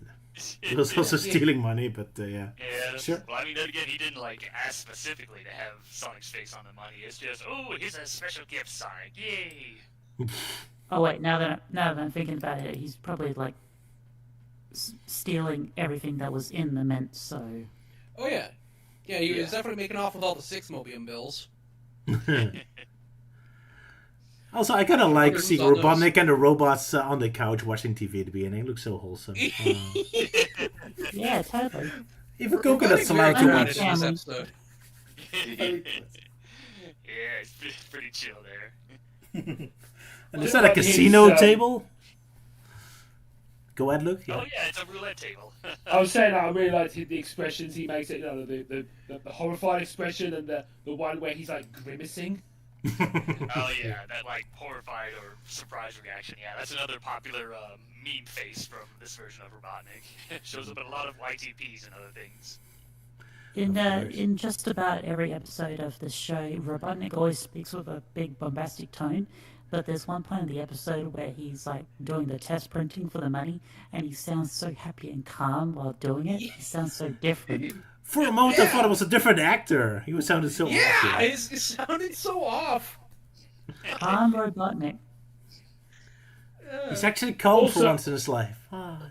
Also, at the end, I think Long John Baldy had a blast at doing making that weird noise, those weird noises. Oh yeah, whenever that happens, I'm like, oh, and then Robotnik turned into a goat. Yeah. I hate that hedgehog. Yeah.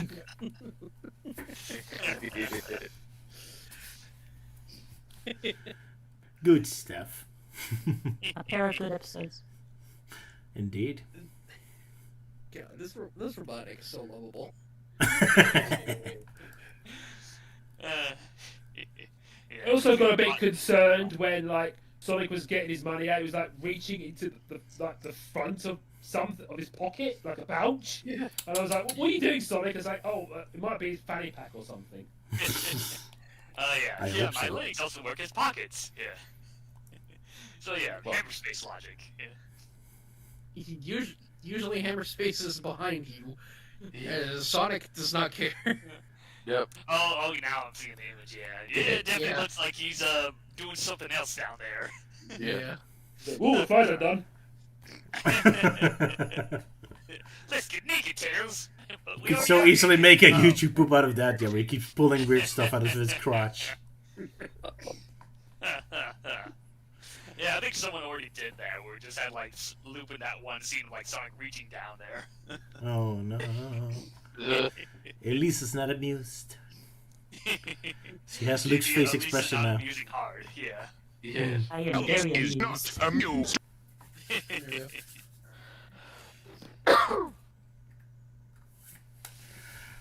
Oh well. So, yeah. Good stuff. I also noticed his other arm there is also blue, despite the fact that the one he's reaching down, that's tan. Yes. Quite a few Nice. times that's been happening.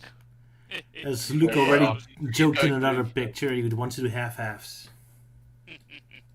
Like, oh, sorry, oops, I forgot to pull out my other blue sleeve. He's just reaching down to get it. Either that or there's not enough blood getting through his arms, so that's why he keeps going blue. Sure, let's go with that. That's the reason. Gotta do his exercise, yeah. That's not healthy, Sonic. Be careful or you get blubs of your blood. Bubbles of your blood. That's no good. Yeah. And you get Blood Tills' clots. face expression. Mm-hmm. No good. But yeah, another Wes Weasley classic. Such a I suppose big one hit. funny idea I've had was seeing Coconuts as a wizard, and I can imagine as he's waving his wand around, he could probably go like, "Oh, causing a 50-mile range explosion.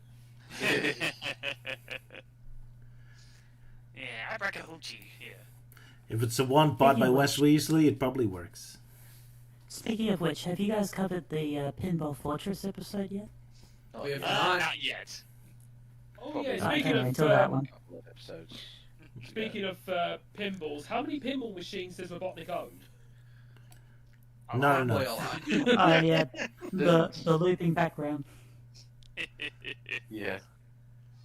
Yeah, you've ruined my life once, Weasley, with all these pinball machines. Yes. That I had to It's borrow pretty from you. random, like, there's so many pinballs. Hey, they work, don't they? Look, he's just designing Sonic Spinballs of volcanic base already, okay? I can It's get just you the same Prince one, just Pinball. running I around can the get you store. Iron Maiden. To the Excellent! Wizard of Oz pinball game. I can imagine it's just the same three pinballs. He's just running around the room in a circle. That's possible. He's getting lost in his own laboratory. I mean, I'm But, just getting like yes. a funny image in my head now, just of Robotnik just running all literally round in circles as he does that whole speech of his. It's like, you were my life once before, Weasley! And Weasley's just watching him go round in circles like, hey, over here! I will strangle you, but first I want to finish my sentence, and only then will I actually attack.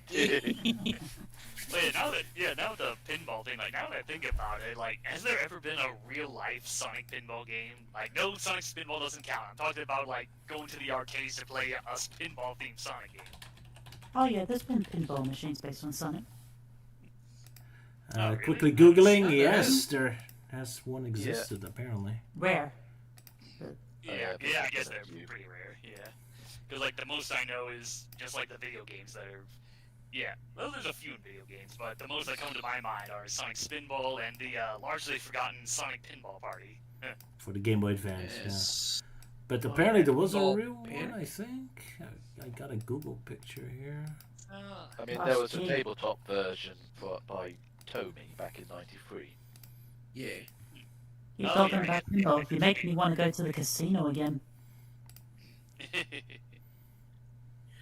You make me want to hit the slots. But yeah, pinball. I am very happy to announce that we will be seeing Wes Weasley no less than 3 more times. Oh, okay. We haven't seen the last of Wes Weasley. Yeah. Wes You'll be Weasley. visited by Wes Weasley 3 more times. Best Yeah, he's character. definitely one of the more Can't I real. just keep me them all at once and get it over with? That's my boy. Yeah. You'll be visited by 3 ghosts, Robotnik, and they're all me. And they're all me.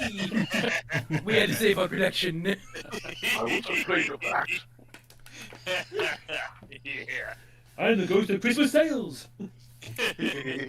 But after it, it's almost like a it's almost a pet peeve of mine. These kinds of stories where they have like an adventure of a device that works perfectly fine but goes wrong for other reasons, and then they immediately give up on it. Like the disappear stick at the beginning of the episode, it worked perfectly, but she just missed one shot, but then it never used it again. We're like, oh, it failed. It's like, no, it worked good. You just missed your shot. You're using your brain, Roger. They don't. Yeah, I guess. I'm so sorry. Props to Coconuts for trying to use the Mastodon bone a second time. Yeah. Yeah. But so Sonic just took it and threw it into traffic. Yeah. Oh yeah, as I noted in the synopsis, he didn't need to be near Sonic or Tails as he was falling down the bridge to make the spell work. And earlier in the episode, Wes Weasley had demonstrated it for him, so Sonic should have been turned into stone sooner. So this must be the most powerful weapon ever. You get to stay home, say the spell, and Sonic turns to stone. You don't even have to be close to him. This should be So what you do is you wave the bone, you say hocus pocus, you wiggle your hips, and you lick the Mastodon bone, and Roger turns to stone. No. Well, it's more of a. Oh, turn off their mobile phone. You say all about. You say hocus pocus, and you lick the Mastodon bone. Yeah. It's just it's a death bone. Yeah. Oh wait, I have to hang up the phone My now. bone. Whatever you're thinking about gets turned to stone. Roger, you're unfrozen now. Thank you. That's very nice of you. Right. Anything else? Anyone wants to talk about how evil the Master of the Mint looks? Even though he doesn't barely. Kind of looks like Moneybag's evil cousin. Who's even more evil. I was surprised he didn't show up again. He looks like a villain. Yeah. Oh, yeah, that random raccoon guy, yeah. Yeah, I know, it doesn't look... Oh, yeah, I guess the suit kind of looks like it. I was thinking more of something else. Like, cousin... Maybe he's the cousin of Captain Rescue. Possibly. Yeah, he's like his evil brother that he has to thwart. That's such a tiny hat. I like tiny hats. I like big I heads. also like the look of the. Of course, it's the same townspeople from before, but it's quite funny seeing them again. Yeah. And of course, Classics. you like the guy with the purple hair. With big teeth. Yeah. Giant goofy. Just grinning happily. Doing absolutely nothing but just grinning. There's just no rhyme or reason to any of these character designs. They just think them up on the spot.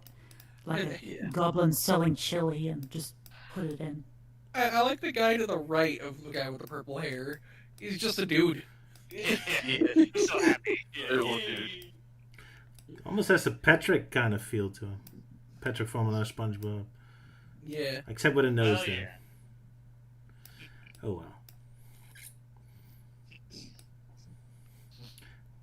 More Luke. Drawing Luke again. Yep. Doing now. I just said. All the face expressions you like, you turn into. You become your own worst nightmares.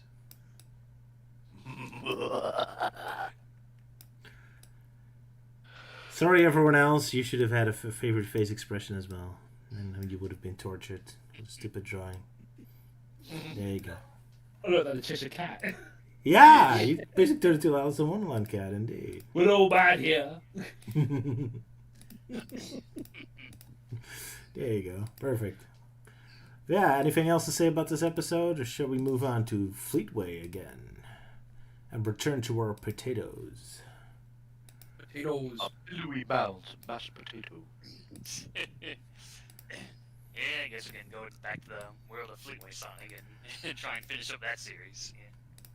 Right, so Euan, tell us, why did you pick that episode? Because there were a couple stories in the next issue, including a couple epilogues from the climax, but you went for a standalone one. Why?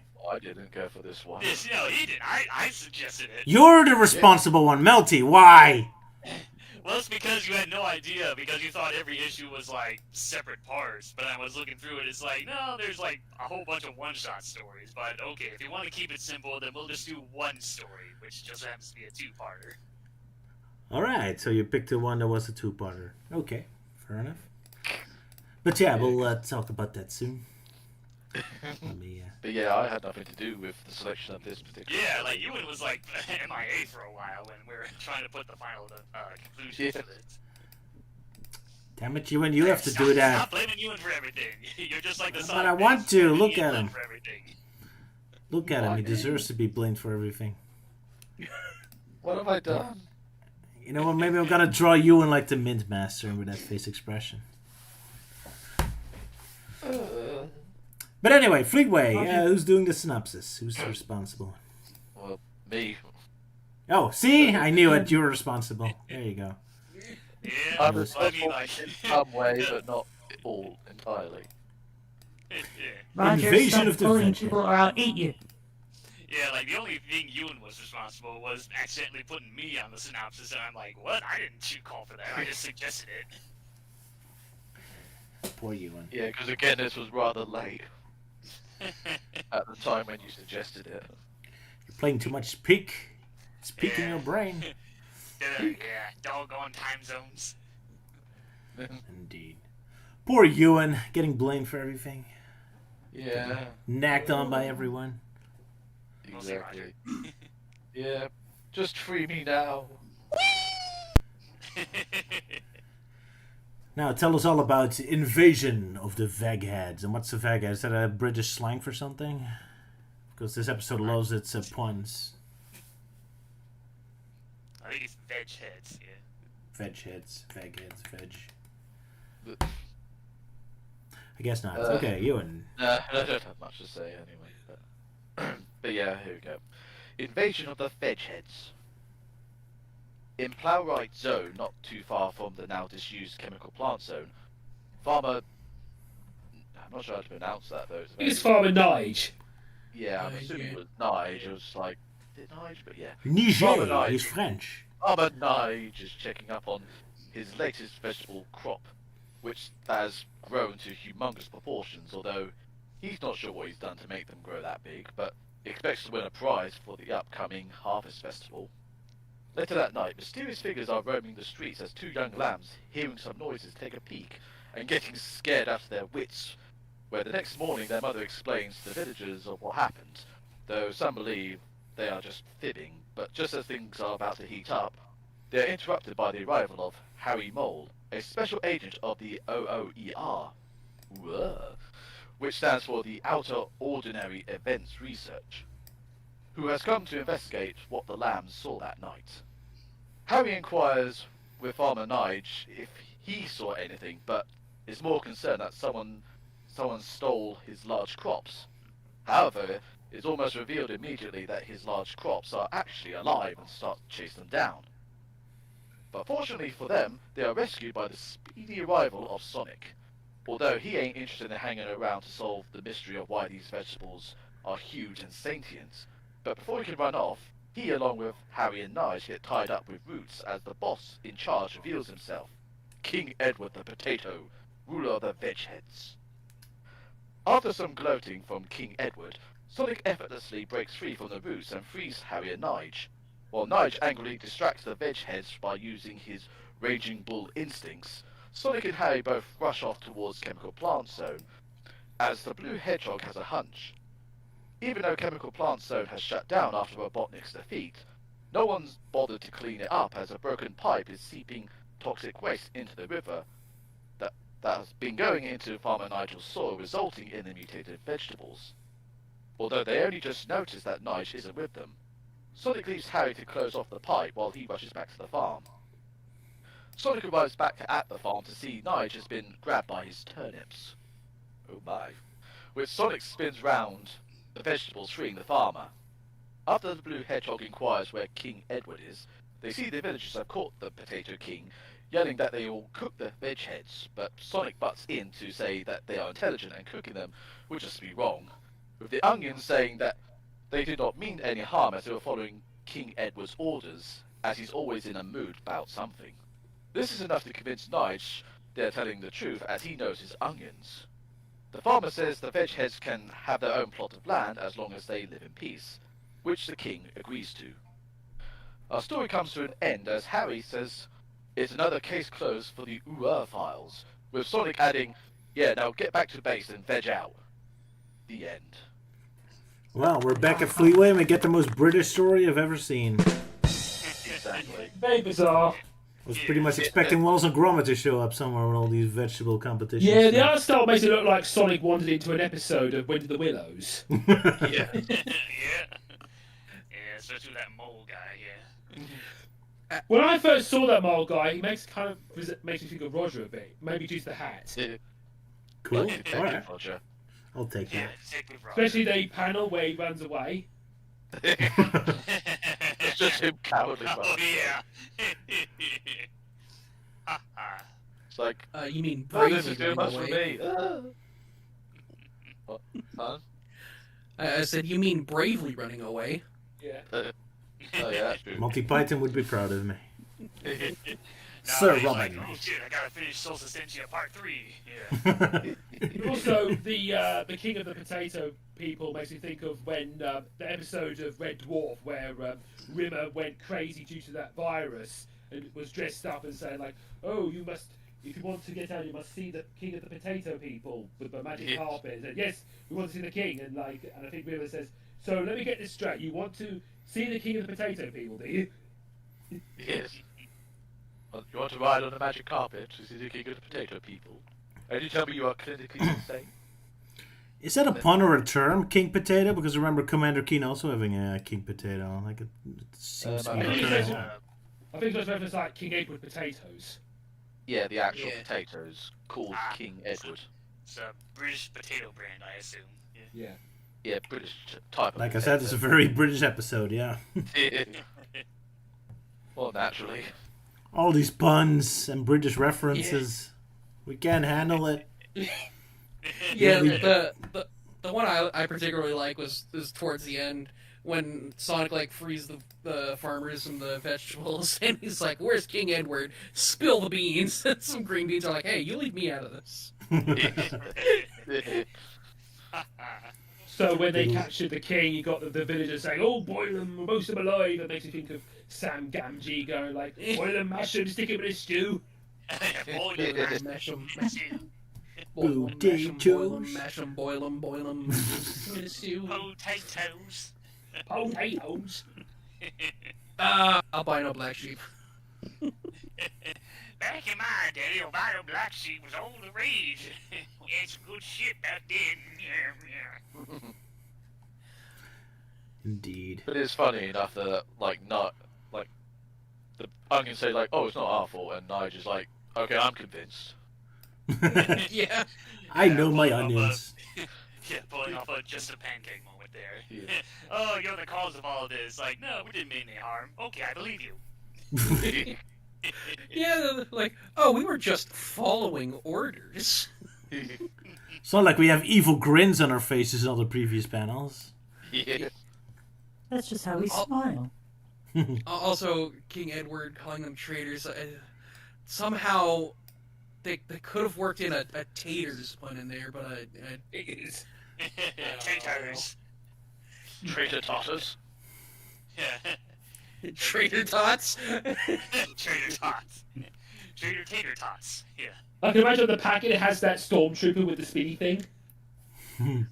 FN 2199. Hell yeah.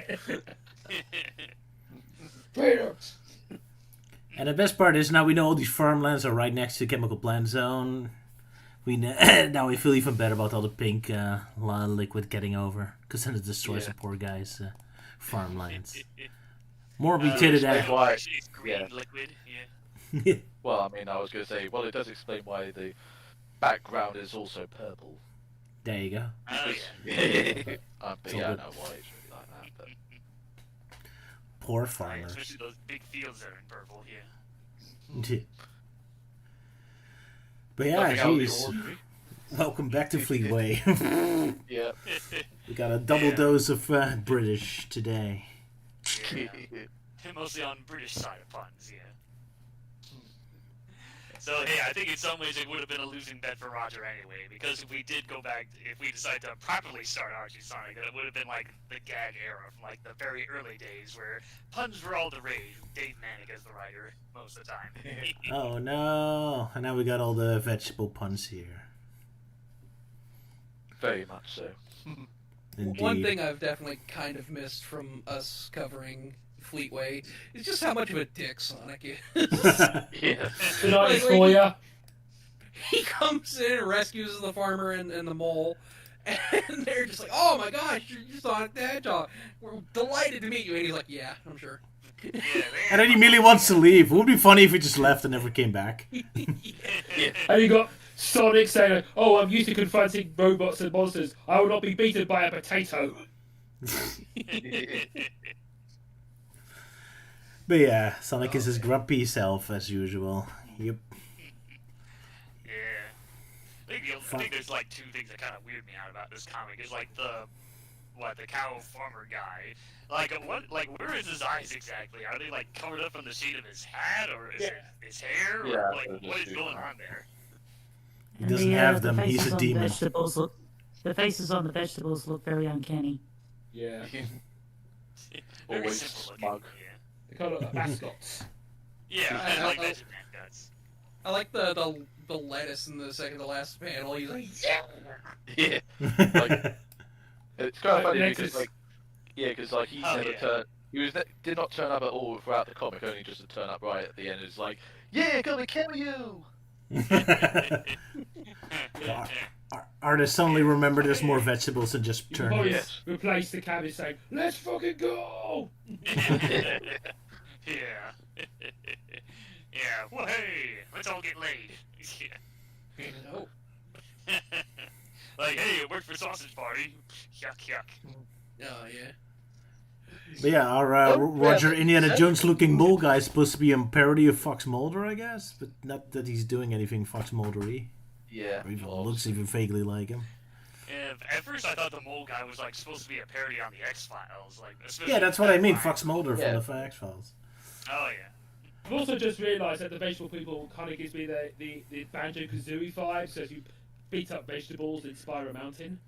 Oh, Yeah, pretty much, yeah. Well, like I said, it's very Yeah. British, so. Yeah. Yeah, of course, the only difference is that they don't have like big googly eyes on there. Yeah. And no sunflowers with big boo. Oh, wait, that's a different game. But, yeah, Yeah, it's Conquer. that's Conquer. Fancy a little bounce? Yeah. At least it's You not British. amused. Yeah, there it is. She's happy, she's not. It is not amused. Yeah. Well, then again, I don't know if she even knows about Conquer. I feel like that's probably a game she wouldn't bother knowing or whatnot. Probably not, no. Probably not. No. I feel like she might still be aware of it. She's just not Yeah. interested. Yeah, like she probably knows the character of Conquer, but doesn't know like all the other stuff you actually do in the game. Like singing with a poop. Yeah, seeing feces and Gear with the split personality. Yeah.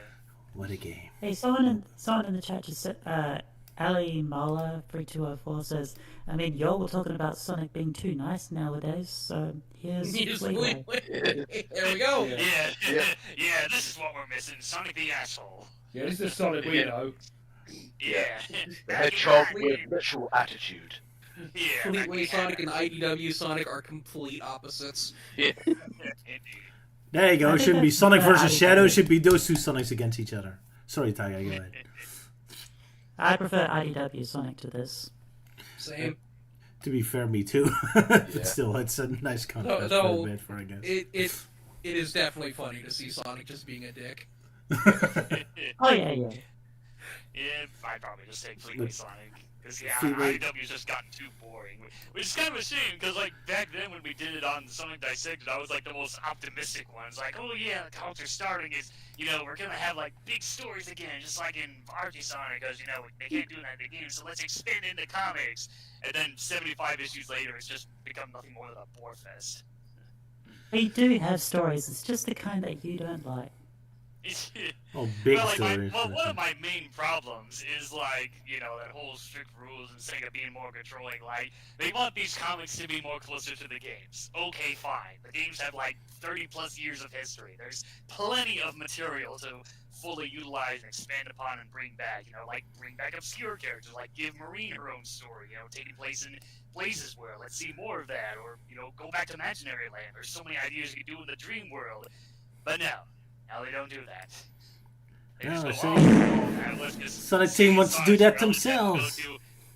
let's just have them stay in Sonic's world, where we did this random generic village number 1, random generic village number 2, random generic village number 3, and of course there's the fan favorite, random generic village number 4. Yeah. See, Melody, this is why we should do that video talking about Archie and IDW and the differences between them. Because I would even talk. That whole project thing about us talking about IDW Sonic, where Taiga is the positive, optimistic one, and I'm just the old man Jenkins. Exactly. I told you no good will come from them flying machines. I do want to bring up something about the issue. Basically, issue 102, which I'm really glad it's been chosen, because this issue has the most horrifying image of Supersonic. Imagine you're a little child reading this image and seeing that image of him, you'll be traumatized. But yeah, we'll show that next time, so don't worry. I haven't got it ready prepared. Oh, so. that one. Yeah, Yeah. don't worry. That don't very worry. infamous one. I mean, Yeah. everyone will see it next time, don't worry. All right. I did prepare a couple other things from the Fleetway because I did find a couple things interesting. I mean, if you want to move on from the comic. Because they did a review of Sonic 3D Blast for the Sega Saturn, which I found very fascinating because they never say the game is actually in 2D. Like, they're pretending it's a full polygon 3D game because they only screenshot this of the bonus level. It's also never mentioned in the review. So I found it very interesting. I'm like, oh, you're tricking people, eh? Calling it a 3D platformer and showing that specific screenshot. You liars. I also found very fascinating... Oh, sorry, go ahead, Melty. I just noticed just one thing from it was like after the part 1 story, and it shows like some of the fan art, and I just realized like, oh wait, somebody traced over artwork from Archie Sonic from I think issue 2, I think. But the vote for Sonic. Vote for Sonic. Yeah. Oh, so you're reading sorry. both. Yeah. Sorry for the change of subject, but while I remember, Melty, Sala and Euan will, what's it called? The collab, the Cyberneck collab. We'll plug that, yeah? Yeah, we plugged that last time, but yeah, we did it last feel time. free to talk about it yourself. Yeah. Oh yeah, the Fleetway thing. Yeah. Oh, I didn't see that one. Sorry. No worries. How dare you not have No, seen one of our If you have streams. anything to say about it, you can. Let me get... No, I just wanted to mention that. Okay. All right, yeah, we did have a discussion about it. I got it on screen now if you want to talk about it.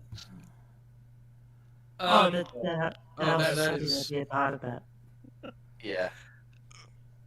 Yeah, it was fun. It was cool. I mentioned that I was assuming my panel would be behind the one above it, so I didn't finish one of Short Fuse's Santana's, and I feel awkward about that. I'm like, surely the one over top of mine will overlap it. Nope. So I don't have to Apparently finish this there's been a printing error or something, apparently. Yeah. So it'll take a lot longer to ship them out. Yeah, the art, sort of like the colouring bleeding out apparently. So they're getting them replaced. Oh yeah, especially all the different styles going on. Yeah. You drew this terrifying, super angry Cyberneck, apparently. This super intense looking. Face it, Robotnik! I'm your worst nightmare! The Batnik should have never created. I was afraid of that. Yeah, I was afraid of that. Here I come, Robotnik. Greetings from the fire and the bad Nick you should never have created. Circling back to FNAF references out of nowhere. Why not? See the movie, I guess. Anyway, back to today's Fleetway. I kind of found it interesting how much Sonic 2 was showing up. All of a sudden, even though we're already the Sega Saturn era. Because they had a Sonic 2 mug, and even when you look at the top 10 best-selling Mega Drive games, Sonic 2 is still higher, is still on that list, while Sonic 3 and Knuckles already disappeared. So it's kind of fascinating to see how Sonic 2 is over-ranking everything else. Yeah, well, I mean, you know what they say, first the worst, second the best. Or second best, or whatever it goes. Yeah. I guess so. So yeah, Sonic 2 is doing very well on the Mega Drive, apparently. Which makes sense, my Sonic 2 in Minutes is also doing better than any of my other in Minutes cartoons. Something about that game, I guess. Just a little observation. Yeah. So raise your Sonic 2 mugs for Sonic 2. There you go. Yeah, Sonic Movie 2. That wasn't even a first movie in the time this was printed yet. Sonic OVA was even out yet. Wasn't even out yet. No, not yet. Not yet. Next year. Although I doubt it's going to be brought up in Sonic Fleetway since it wasn't really a thing in Europe. Let's see. Well, no, technically the Sonic OVA was released at around that time though, because it was released in '96 and this comic came out in '97. Oh really? We're already in '97? Yeah. Were you that far? Oh no. I mean, it's a monthly comic and we're on 102, so yeah, it's definitely been a couple years. I guess so. Wow, so they never brought up Sonic OVA. How dare they? Well, it does get brought up though, but that's more sort of like right at the very end of the comic's run. So, like, near the end when it was just reprints or something? Yeah, I think so. So I did recall seeing it in the comics, but I can never find it again, so it's almost to a point where I'm just wondering, did I actually dream it up or something? But even though, despite the fact I saw like the screenshots from the film, so it's like I recall seeing it, but I just don't recall which comic issue it was in. Yeah, well, I'm sure there's some sites that have like scans of like the actual final issues. Because I know with some sites they have scans like going up to only 184 because that's when they stop making new stories. Yeah. Makes sense, yeah. Oh well. Nobody cares about Mega Droid's mumbling. We only want the comics. Right, guess we're finished for today then, are we? Enough about the veggies. I think so. Suppose we are. Yeah, I got stuff to do. Yeah, unless there's any other stuff. Because I saw like a bit from the manga that showed up from Roger's slides. Yeah. A manga? Oh. Yeah, the one with the native lady, yeah. Right before you showed off the redraw collab. Yeah. Oh, yeah, what we were talking about last time with Oh, Sonic, that's why that was from last time. Yeah, we talked about that last time. Yeah. Well, if you want to talk about it again, I guess we could, but I wasn't intended to. No, I don't think there's any new development on that. So I don't have much to say, because I haven't gotten around to reading it because it's never been released here. All right, yeah, but yeah, it just showed up because we talked about it last time. Oh yeah. I just know Ryan was like pestering me like, no, humans show up in like the manga, blah blah blah, and I'm like, yes, and when are they gonna release that in English? You know, There's a fan translation. Official? Just read the fan translations. Better than the official anyway. Yeah, Probably. because that's kind of the weird thing with Sonic mangas. They've always stayed Japan exclusive. I think the only ones that did get official translations were those Sonic Channel comics, and even then they were really obscure and tucked away in like some action figure bundles, I think, from Tomy or whatever. We were told that this one is going to get an international release, so... Oh, sure. And they'll remember that Blaze is from another world and whatnot, and we'll actually see it again. Well, with Milty, we're absolutely cynical. I guess it's time for us to leave. Hey, that's what Sonic Forces did to me. Hey, Sonic Forces broke me. I don't blame you. It broke me as I have some well. pretty deep scars. Yeah. I don't blame you, Bill. Shit, and then they go all quick turnaround like, oh, okay, now we're gonna suddenly give a shit, and then they clearly do a poor job at trying to keep things quote unquote canon. Yeah. It's always funny to think back to Sonic Forces release and then remember the original Sonic Forces Dissected, where Roger was so in love with the game. Oh yeah. Oh yeah. Oh yeah, that's when we. Well, I remember for me that was definitely my first time I saw Sylvia. The thing with Sonic Forces is it doesn't do anything wrong. It's just a horrible missed opportunity, and I guess that's the thing. I was just really expecting a Sonic Colors too. So I guess, well, it's not pissing me off, so best Sonic game ever. But yeah, didn't age very I've well. always described the game as I've always described the game as Sega's piss poor attempt at doing a poor man's version of Sonic Sadia. I guess so, because I don't hate the game because it doesn't do anything wrong, but it just is a horrific failure of potential. Yes, and on that level, I do get very irritated. Yeah. That oh and, well. That and introducing that whole retcon that they try to do in classic Sonic, like, oh, you're Sonic from another dimension.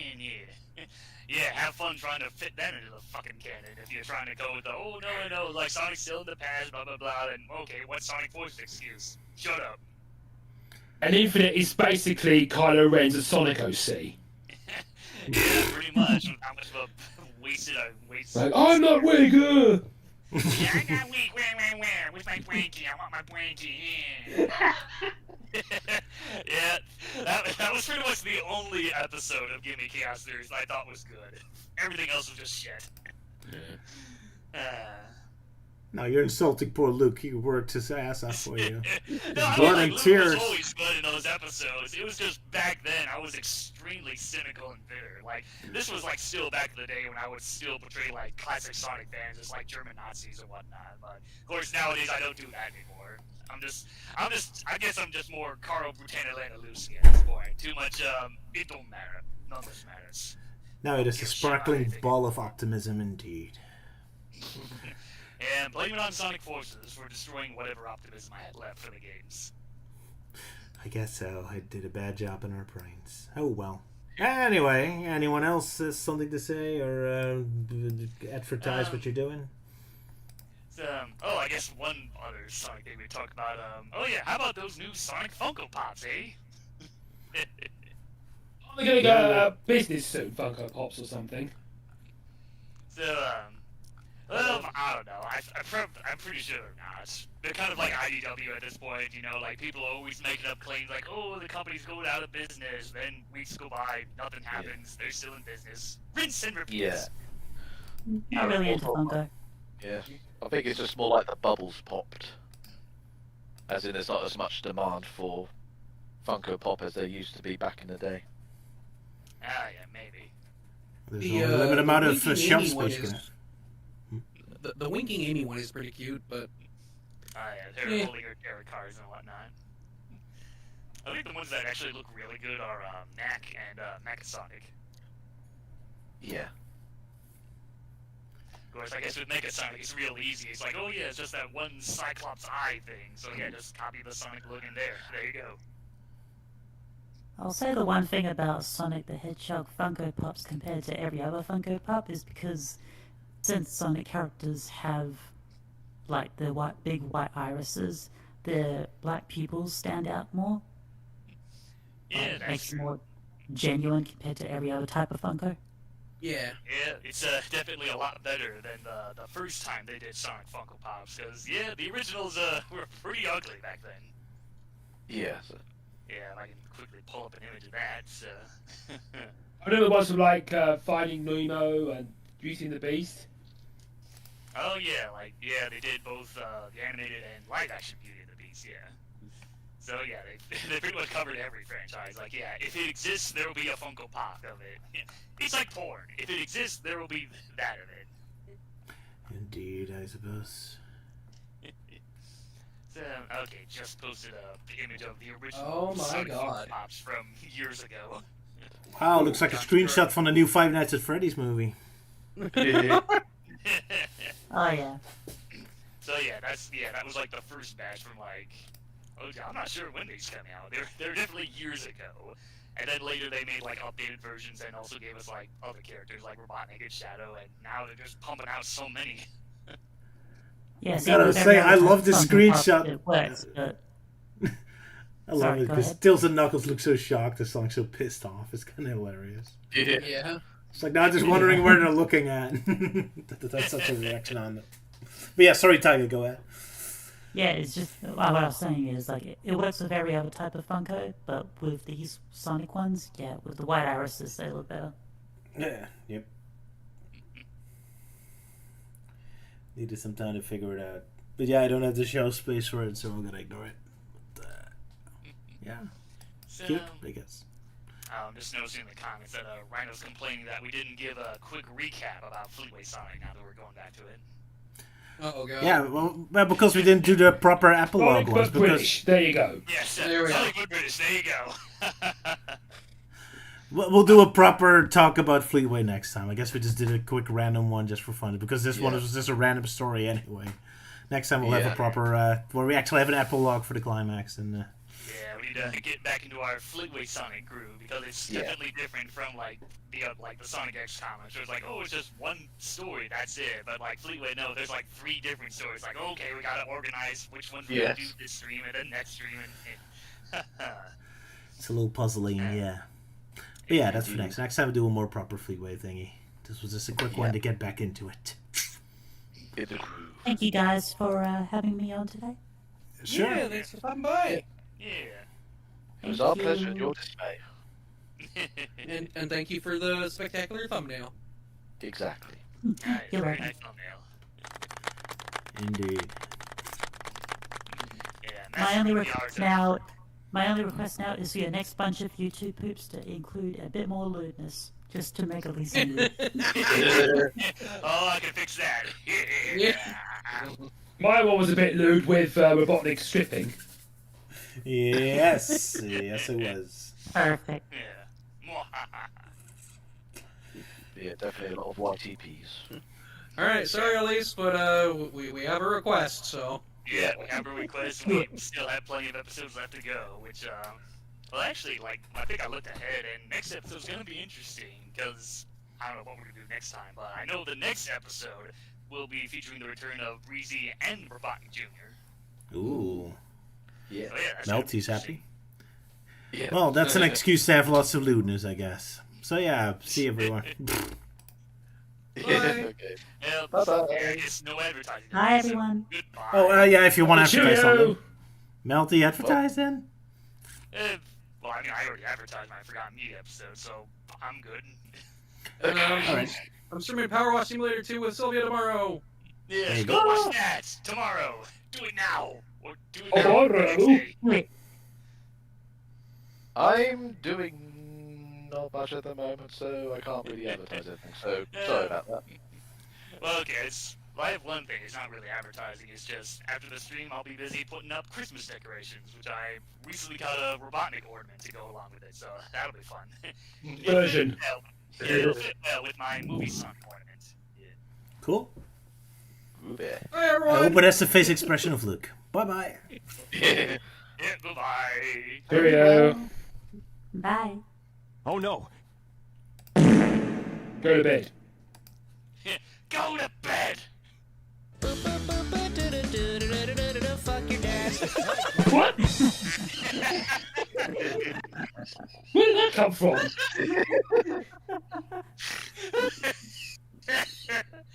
Where'd that come from?